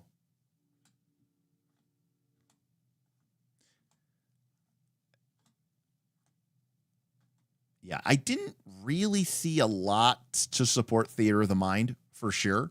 A game that's based around Theater of the Mind, I'm thinking you're going to say, nearby, close, far, right? Use natural languages. Like I would be like, okay, there's 4 goblins. How far? They're far away. They're shooting their bows. Can I get there? Not in one turn because they're far away. And you're like, what about those guys? Oh, they're close by. You can run over there. Cool. There's like 3 of them nearby to you. Nearby, close, far. You just use these very generic sense terms. Not like, oh, they're 22.7 feet away. We're going to have this kind of weird triumvirate of games. Because we also have Draw Steel. I mean, I got billed while we're doing this stream for MCDM. So I think Draw Steel is going to be even more gamist, I think.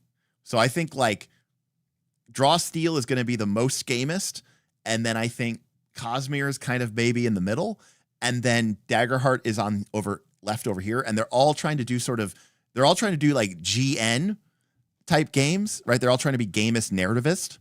I think Daggerheart's trying to be more narrativist, and I think MCDM is maybe trying to be less narrativist, and maybe Cosmere's trying to balance in the middle.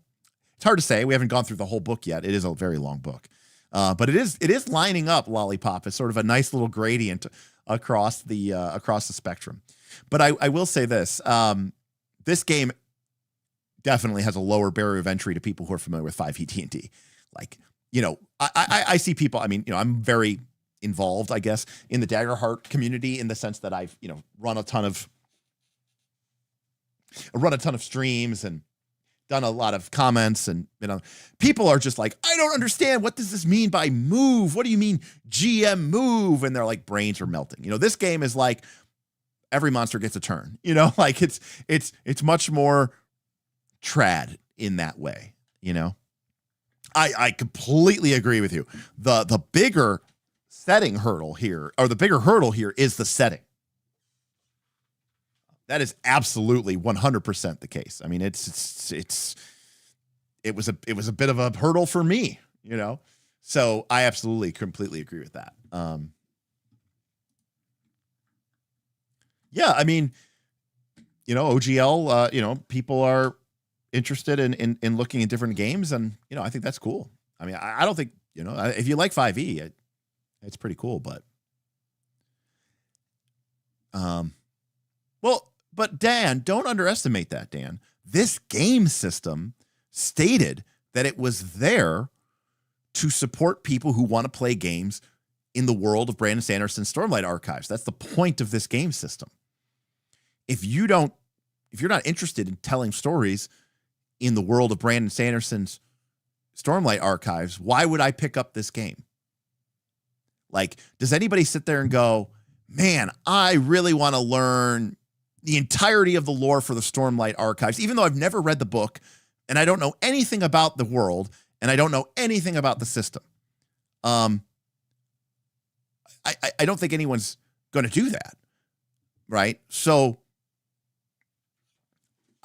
I think that is a potentially turnoff because again, it's one of those things where it's like, if you're looking for a generic experience, why would I pick this game? Now, this game might have mechanics that are actually really cool and you really like that, but the game itself is set up as a way for people to tell stories in the world of Brandon Sanderson's Stormlight archives. And, now, if Plot Weaver system comes out and its system settings neutral and they change a lot of things, no one, Blazing Pie, Blazing Pie, very right. Nobody, I don't even know where the fuck I put my book. Nobody picks up this book and goes, oh, cool, I'm going to use this and I'm going to run, whatever Stormlight archives in this book. You buy this book to tell Lord of the Rings stories.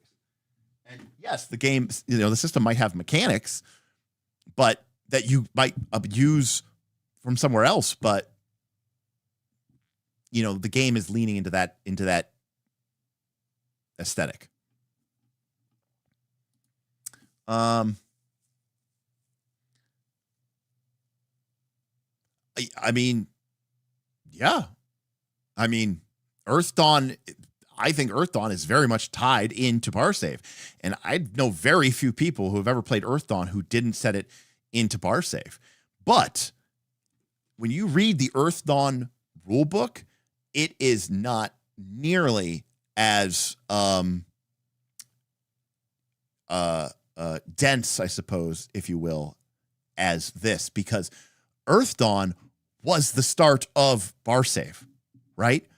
This is the opposite. You already have this really established universe with what I imagine to be thousands and thousands and thousands of pages of lore that are already established before the RPG ever got created, right? Earth Dawn created the world of Parsave. The RPG created the world, not the other way around.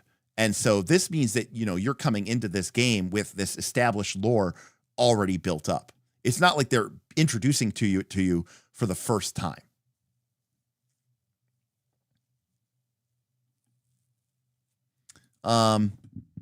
I think almost every D&D table is actually being run in their own little pseudo medieval fantasy world adjacent to D&D's real setting. This is like asking you to play an entirely different genre almost. You think? I don't know the Stormlight archives enough to know that this is a different genre, but do I think Plot Die and Plot Weaver are kind of lame names? I don't like them because of the implication of what a plot means, but I'm being very pedantic there, so,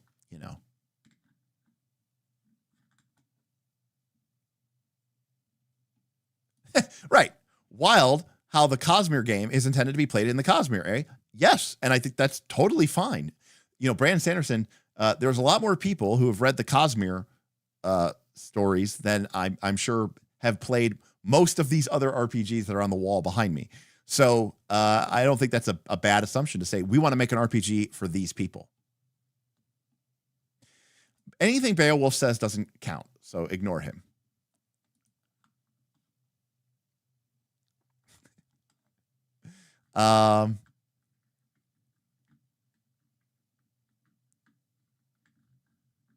Actually, it was Adventures in Middle-earth I used, but close enough. No, I'm not complaining about it either. In fact, I think it's cool that the game is for this reason, and they're okay with that. And, and if they made a more generic game, I wonder what that would look like. Because now suddenly, what are you going to have? Like the fighter tree, the cleric tree, and you're like, see, you're making all these presumptions, I don't know. Here is going to be the poll to end all polls. Hold on a sec. Give me a minute. I need a minute.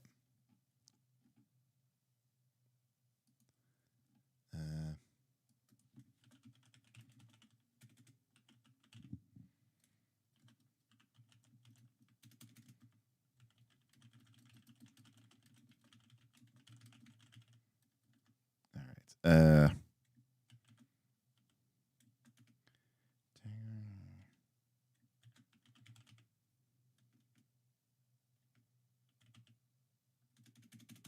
Sorry.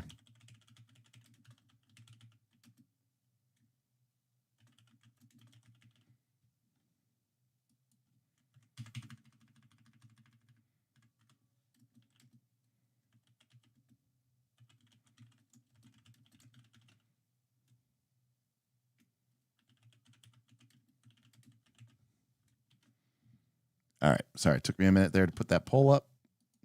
All right. Battle Royale. Which do you think wins the market of off-brand, not D&D?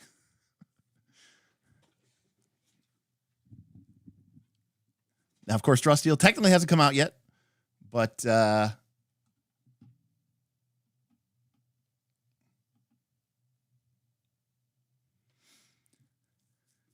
so one has Brandon Sanderson. One has Critical Role. One has Matt Colville. One is PBTA and weird and uses words like hard move and soft move. Yeah, I mean, when I say win, I mean like which not like which one do you like or which one we think. I mean like which one's going to be the winner. He's going to have the biggest market share. That's why I said the market. Like, who's going to have the most active players. And I did leave out DC20 King Hodop because I don't think DC20 is trying to be a narrativist game. I could be wrong, but I don't recall Dungeon Coach really talking about narrativist elements as being a big part of his game. I can't believe Draw Steel isn't out by Gen Con. I feel like that's going to be there's a big first mover advantage here. I think Cosmere here is close enough to Daggerheart that, because I mean, Daggerheart has Critical Role, but Cosmere has Brandon Sanderson and Draw Steel. I mean, don't sleep on Matt Colville.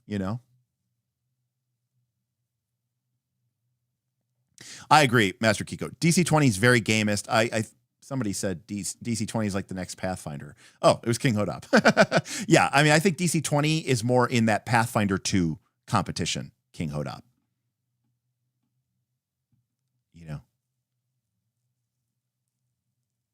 Yeah, DC20 is not trying to be a narrative game. So that's why I'm not, this is not me dunking on DC20. I'm just saying DC20 is not trying to be a narrative game the same way that Pathfinder 2 is not trying to be a narrative game.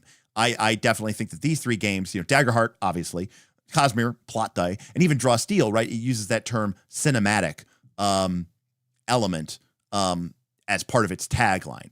That is not what, what Dungeon Coach has described DC20 as being about. So. Correct. DC20 creates narratives through its gamist mechanics, but it has no inherent narrativist mechanics, which, to be fair, is the same thing as PF2, which is why I said I think DC20, it's more appropriate sort of competition would be like Pathfinder 2 or maybe one of those other new quasi 5e clones like Tales of the Valiant or whatever, Advanced 5e or whatever. So, Woodland Fellowship says long-term Daggerheart. But I don't want to discount the massive reader base for Sanderson and to have big impact in the short term. I don't want to sleep on that either. I mean, I get these votes, but I don't know. I think Cosmere really has a really chance, and I think people are really sleeping on Draw Steel. That's crazy.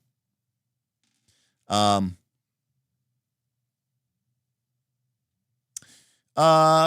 not, Aaron. I mean, I did say it's on a spectrum. Maybe, cinematic.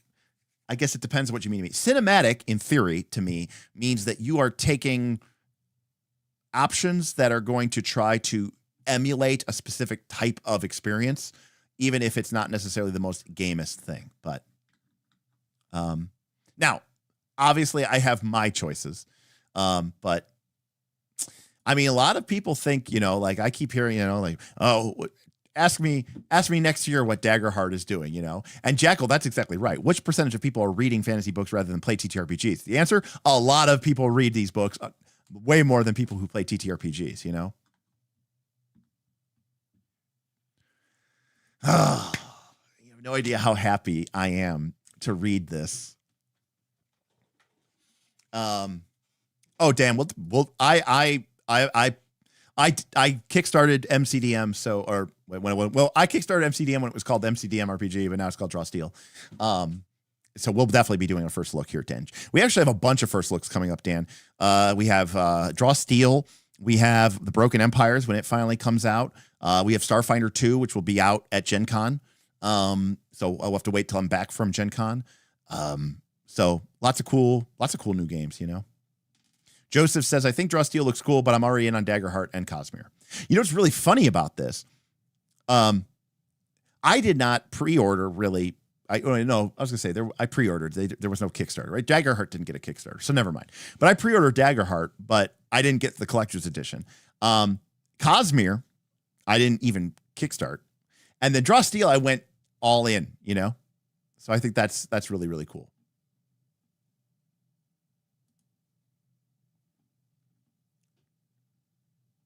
So I'm ignoring your comments. I didn't see you make a comment. You said Draw Steel is cinematic. I agree. Oh, you said you know that. Oh, you know Alan. Okay. So you know that DC-20 is not trying to be a narrative game. Yeah, I talked with Alan last year at Gen Con. He bought me dinner. It was really nice of him. I mean, he had just made all that money, so he felt a certain amount of largesse. But he was really nice, and we talked about the game, you know, and he said that, and we were talking about 4th edition, and we were talking about a lot of stuff, and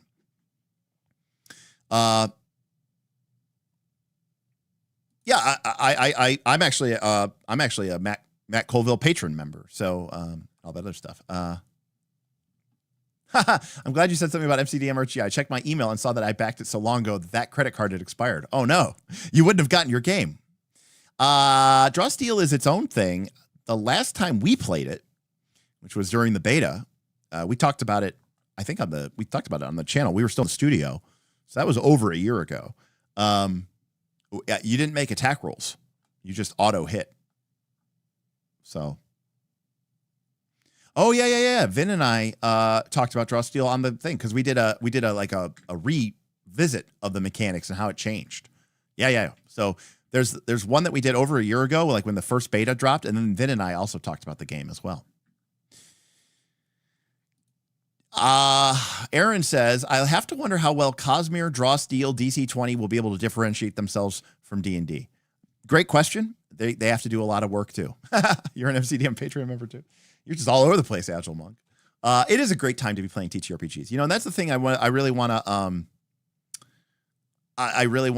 highlight here, which is at the end of the day,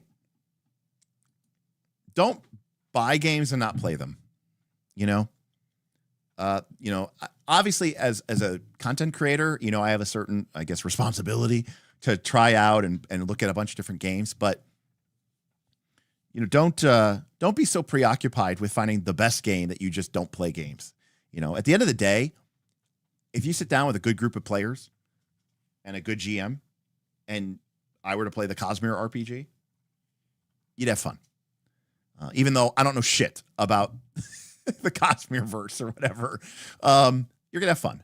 And I think at the end of the day, most of these games are being handled and produced with a lot of care and consideration. And I think that that's a good thing. And, you know, one of the things that I always say on like when I'm on Roll for Combat is, you know, don't worry about what 5e is, what Wizards of the Coast is doing with D&D. Who cares? If you like D&D, great. No one can take your D&D away from you. You know, obviously if you're entirely online and you're based entirely on D&D Beyond, well, that's a different situation. And, you know, maybe you should reconsider that part of your relationship with the game. But I've never really cared, because even if you're really that mad, it's like people are like, I'm going to protest and I'm going to go buy a new RPG. And I'm kind of like, why didn't you do that already? Why did you have to wait till now? In a weird way,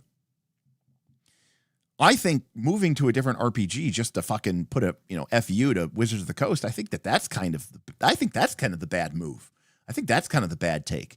You should be playing these other RPGs because you're excited about this hobby, because you want to explore different ideas and different ways and different play patterns of play, because you want to see how system can lead to different expressions of play and different settings, and understand that, you know, what mechanics create makes different effects on the way that play plays out. So, yeah, I think that all of these game systems are doing a really great job and a really bang up job. And I'm not even a talent tree kind of guy, and I thought the paths and talents in the heroic path looked cool. I liked how it seemed like it was fairly straightforward. They weren't super deep like I was worried. I was thinking about it was going to be like a World of Warcraft talent tree, where you got like a 5th or a 6th tier down. And that's not to say that it's still a lot of buildiness, and they even use the term your character's build. But I acknowledge that that's me. That's a personal, preference. Not everybody feels that way.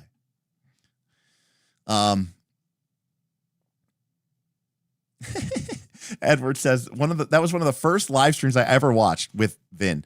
And I watched and I was like, why does Vin have such weird takes? That's fair, Pumpkin. When people are getting new, I've seen this before a lot of times. There's two things that I've seen happen.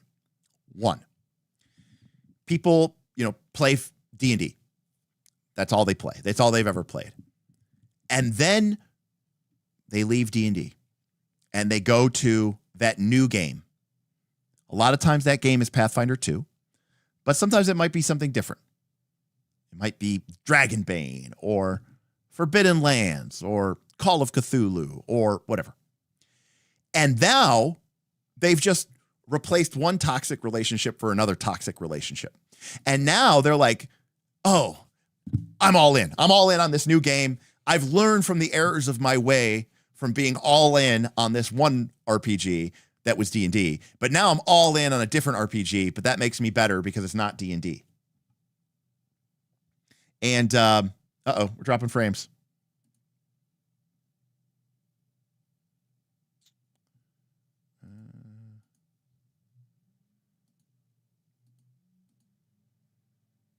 Okay, sorry about that.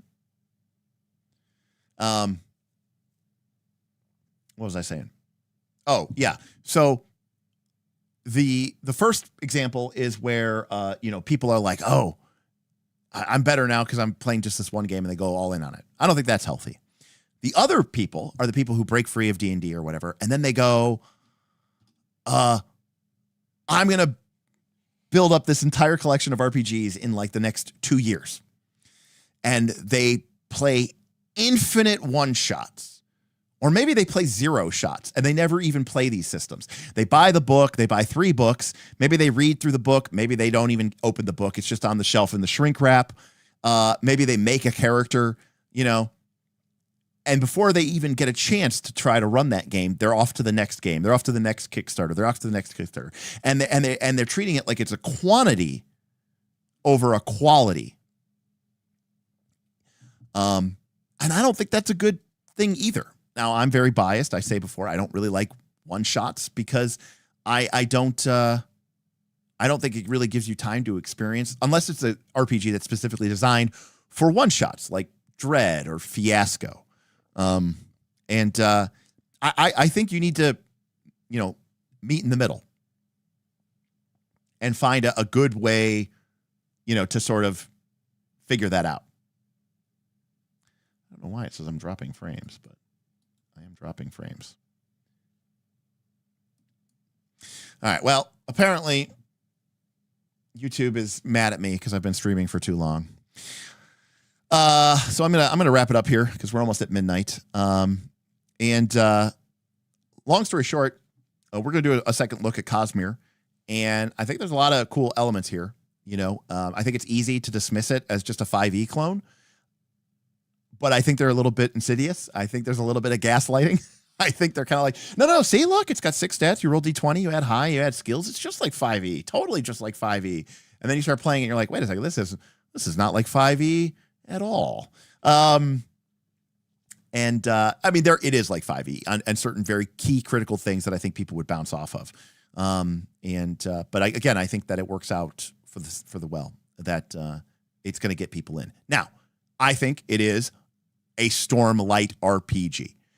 And that means you gotta want to be interested in 1,400 pound shard plate and be interested in radiant paths and, all that other stuff, And And I think that's, well, Sebastian, come on.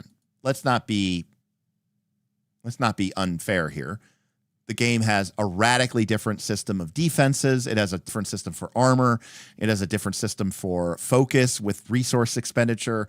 Death is handled differently. You know, it is not just a 5e clone. I mean, it is a D20 roll high system for sure. But now I could get behind that definition, which is 3 narrativist halflings wearing a 5e trench coat. I would say that's not unreasonable. Also, unlike 5e, one of the big complaints that people make about 5e is, right, it's like, you don't get to make any choices. People always point to Pathfinder 2, where you're like, every level of Pathfinder 2, you get to do something cool. That's only partially true, because some levels you don't get a class feat. Some levels you get like a skill feat or like an ancestry feat, and mostly those suck. So really, honestly, in Pathfinder 2, every other level is cool. But hey, in Cosmere, every level you get a talent, and the talents seem, in theory, cool. So at least there's that.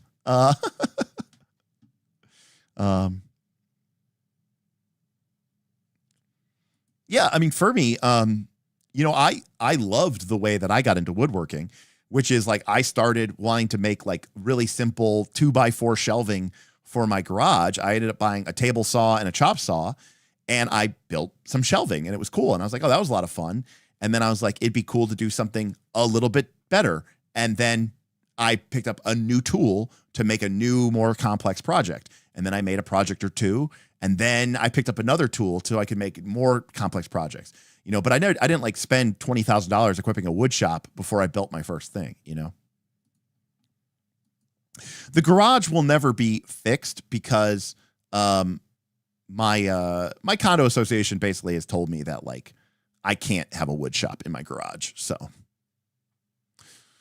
they're really knocking down on people having anything in their garage other than their cars. So yeah, I will probably not. And now that I actually was considering, thank God I didn't, I was considering renting a space, an industrial space, which would have been really cheap. Like the studio was in like an office building with like, you know, nice carpet and nice lights and an elevator. And, you know, it was an office building. That's why it was pretty expensive. But I was just going to get like a small, you know, like maybe like 500 or 600 square feet in an industrial park and set up a shop there. And the rent would have been like, you know, $500 a month or something. And I didn't do it because everything, my life was so crazy and hectic, but I was going to do that just to start to rebuild my wood shop. And thank goodness I didn't, because I don't have that kind of money right now. So ironically, I have the time to be doing woodworking. I just don't have the money to be doing it because I'd have to invest in rebuying my whole shop basically. So,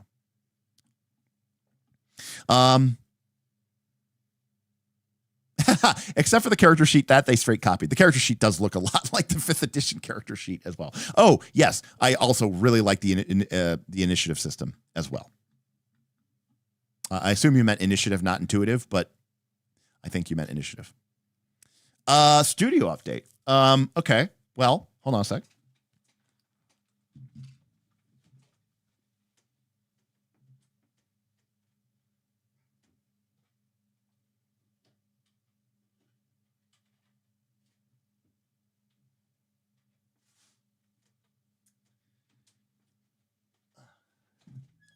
So,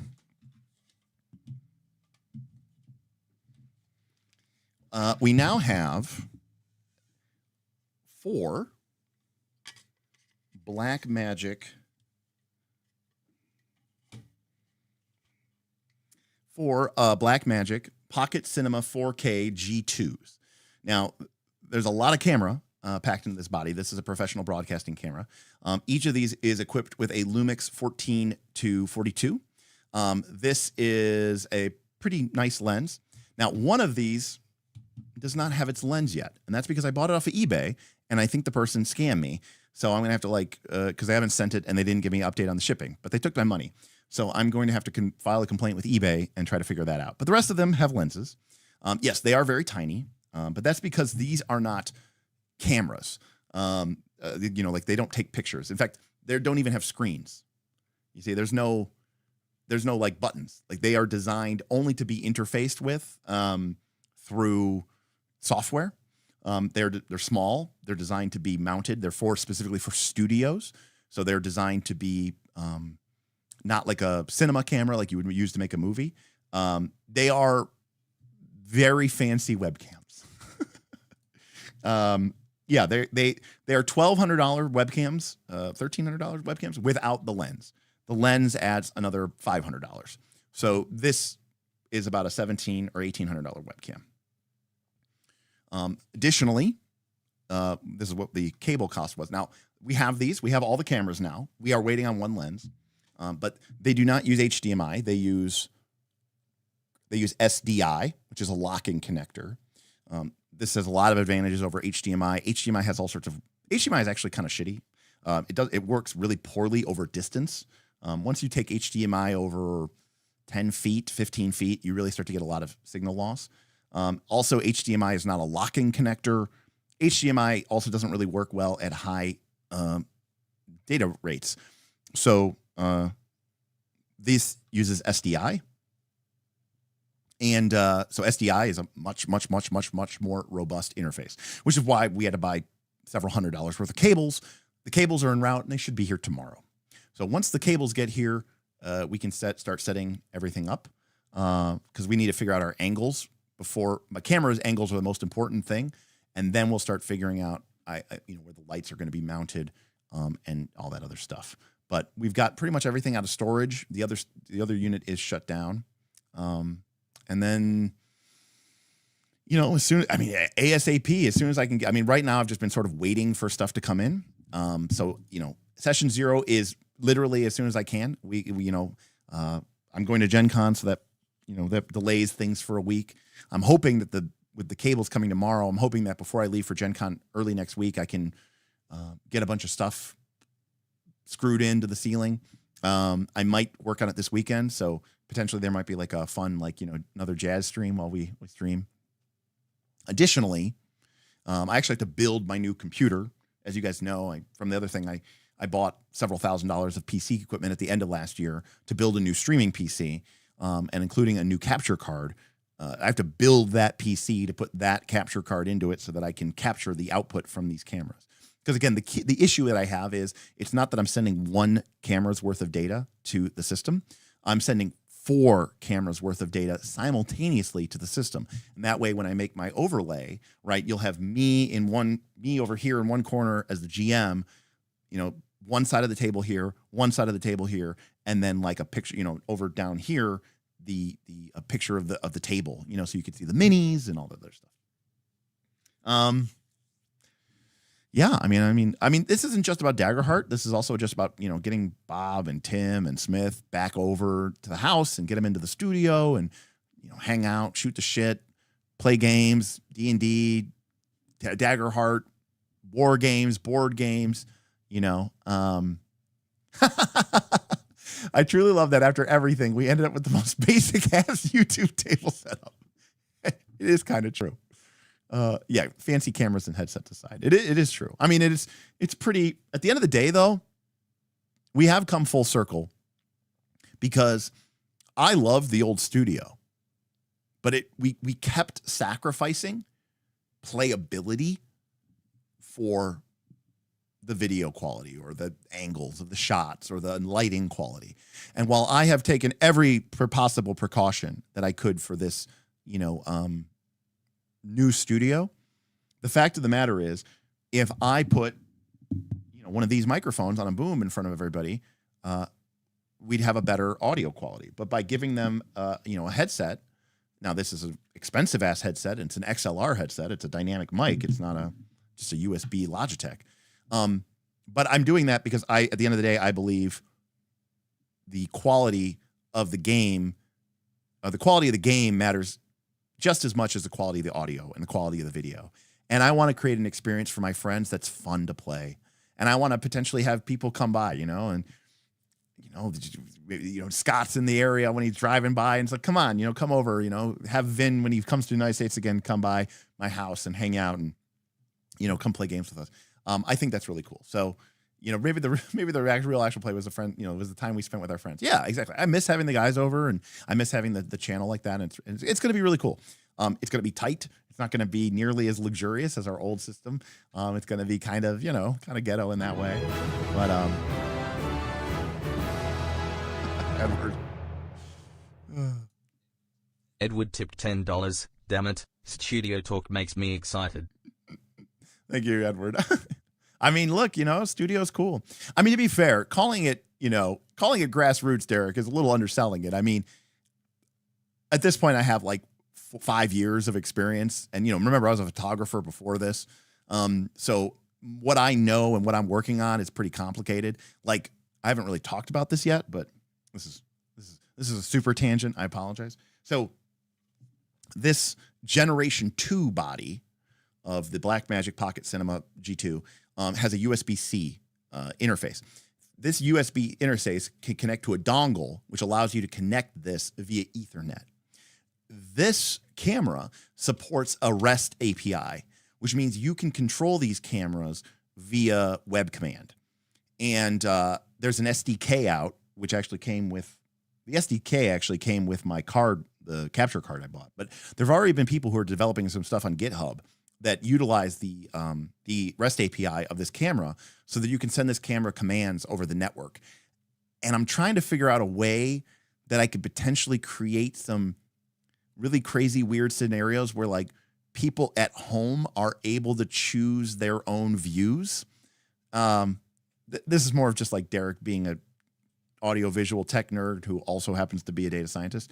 But anyways, there's some really cool tech that is built into these cameras that they're sort of developing. So needless to say, I'm going overboard in many elements, but that's just what I do, right?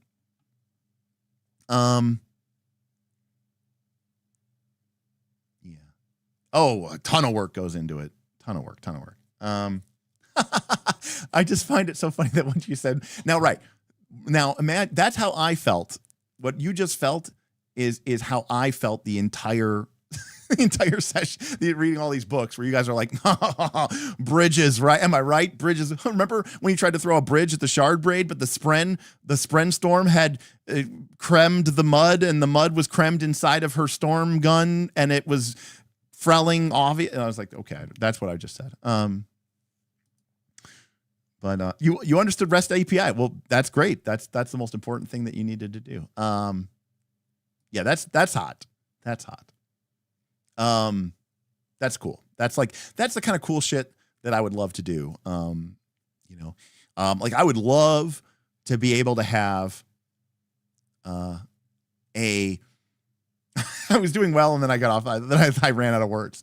Like another thing that I would love to be able to do is to have a web page that like our screen, right? So like we're playing, but then you could have a web page up, and the web page would have synced with the stream, like people's like character sheets and stats, and have that information available to you so that you could control it as the viewer, which sheet you want to look at, what, highlight over what powers and abilities they have linked to them. I mean, there's there's stuff that doesn't really matter that like, I'm not going to let that delay the production of the game. But it is that's the kind of cool shit that I think I like to try to experiment with and do, anyways, yeah. So studio is great. We've got cameras in house. We've got headsets in house. We've got, I think we have everything now. The only thing we're missing is the cables. They're coming. I marked out my ceiling joists so I can start to plan where cameras are going to go and where lights are going to go. There's a couple of nitty gritty things for color lighting. I have some LED par cans that I need to figure out where I'm going to put them to create color splash and color light. I'm still trying to figure out exactly what our miniature situation is. Yeah, we'll just say August 22. It also is going to depend on when people are available, when stuff are going. But I'm going to be working, and then I'm gone from Gen Con, and then I'll be back. So, but yeah, I mean, we're going to get it done ASAP because I want to play. The guys want to play. I want to do some cool shit with Daggerheart, and I still really want to get reps with the system so that I can, be smart and use Daggerheart as a platform to potentially release some cool stuff and make some money. So that is the plan. All right. Thank you to everybody. This was awesome. Tons of people came out today. Thank you, Edward. Thank you, Scotty P. Massive super chat. Really appreciate it. Thank you, Vin, the self-confessed cynic, for all the super chats throughout the stream. Thank you, Agile Monk, for everything, including your recent legendary Patreon status. We really appreciate that. Thank you, Yes and Dragons. Thank you, Dr. Metropolis. Thank you, Vid. Thank you, Equinor. Thank you, Cal. Thank you, Elaine. Thank you, Chandram, Edward, Delise. Thank you, everybody, for hanging out with me today. This was a lot of fun, and this was a special bonus stream at a special bonus time. Good luck to Hodop with your trip. I hope everything goes well. We look forward to having you back, buddy, so we can do the battle royale between Saturday crew and Sunday crew. We're going to have I uploaded the new Torchbearer stream, so there's going to have some Torchbearer stuff up on the thing. Potentially next Monday. So we didn't do it this Monday because I was super busy. Next Monday, we're going to do Australia, New Zealand stream. So that's going to be with Vin, assuming it still works out for his schedule. That means it'll be really early Monday morning for us North America folks. It'll be like middle of the day for the EU folks, and it'll be like Monday evening for the Australia, New Zealand folks. I had no idea what we're going to talk about. Normally I would make it Daggerheart just to make Vin sad, but I know he doesn't care about that game, and so I do want to give him some consideration. So, well, I'll talk with Vin. We'll talk with the patrons. We'll see what they want us to talk about, and we'll just, shoot the shit and talk RPGs and, of course, banter back and forth. No, that is not an EU stream. That's separate, obvious. We're going to do an EU Daggerheart stream. So that's going to be separate because we're going to be giving away a copy of Daggerheart to the EU people. So thanks, Sen. I appreciate you looking out for us. And again, if you want to support us here, the best way to do it is to join our Patreon, patreon.com/nightslastcall. You can get access to our entire community, cool behind-the-scenes footage. You get to talk to me all the time if you want. You can talk to all the crazy and incredible people that make up our community, 503 strong now. And it'll be really awesome to have you there and sharing your thoughts. We have a lot of community games and a lot of opportunities to play a bunch of games. Basically, almost everything. If you're interested in running or playing something, actually, we need more people to play. We have a lot of GMs who want to run a lot of games. Sometimes they have hard times finding players, not because the players don't want to play, but because they're already playing some other games. So, additionally, if you don't have any financials to do so, which is totally acceptable because I don't have a job, you can support us for free. Twitch.tv/nightslastcall. You can use your Amazon Prime sub to give us a Prime sub once a month, and I would appreciate your support in that capacity as well. So. Thank you so much. Alex says 504. I joined up this stream. Well, that's hot. Thank you, Alex. We appreciate having everybody on there. Hopefully you find something that you enjoy and you get some good value out of it. Again, to entertain and educate is our Knights of Last Call goal. I'm gonna be in Gen Con next week. I'm gonna be bringing my streaming stuff because Steven's making me so he can do a Wednesday stream from Gen Con because he wants to hype up his Kickstarter and stuff from Gen Con. But that means I'll have my streaming stuff. So there's a pretty good chance I'll be doing my streaming stuff. Somebody asked me if there's going to be a Knights of Last Call meetup. We haven't I have to figure out what my exact date is. Because again, I'm kind of working a little bit for Roll for Combat. So I have to maintain a little bit of flexibility. It's a little bit harder for me to know exactly what my schedule is going to be like until we're there. But certainly we're going to be organizing something through the Patreon. Probably Friday evening-ish could be a good time. The Ennies are Friday night. So Steven and all those important people are going to be at the Ennies. I'm not going to the Ennies. And sitting through the award ceremony. So there's a good chance that we'll get together Friday night. Me, the patrons, other people who might want to stop by and hang out with us. We'll probably pick a hotel lobby somewhere, like the Hyatt or JW Marriott, one of those. And then, shoot the shit and maybe get a drink or two and talk about RPGs and hang out and have fun. So I look forward to seeing everybody there. Drop a comment. Let me know if you're going to Gen Con and maybe I can try to I'll leave a post up if people want to know. Other than that, I hope to see you on the Patreon. Hope to see you next time. Maybe tomorrow should be a stream, but I'm not sure because we did stream today and I got a lot of stuff I need to handle before I go to Gen Con. So, but Monday, EU/New Zealand/Australia stream. So until then, we'll see you next time on Knights of Last Call. Peace out, everybody. May your spren ever be flowing.